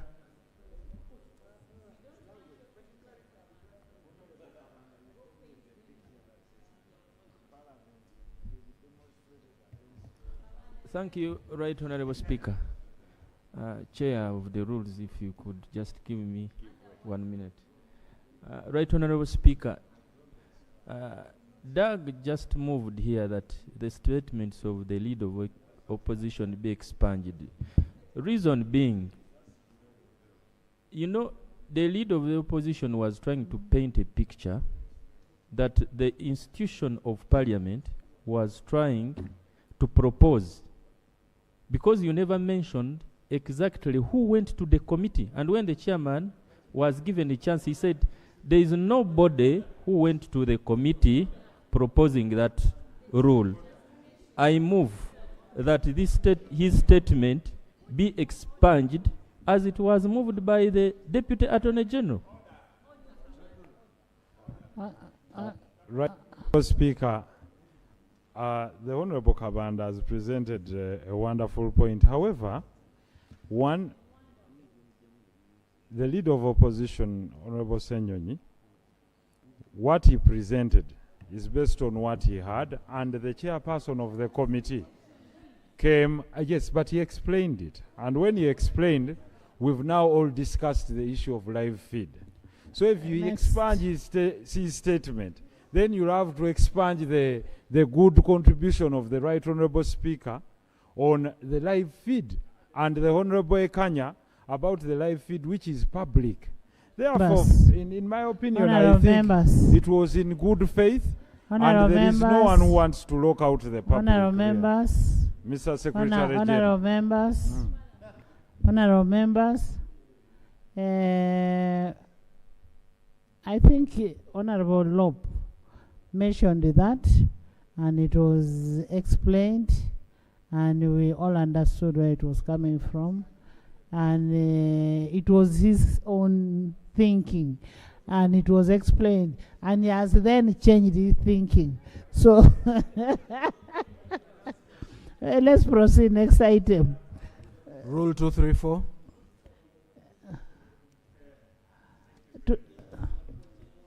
Thank you very much, Chair.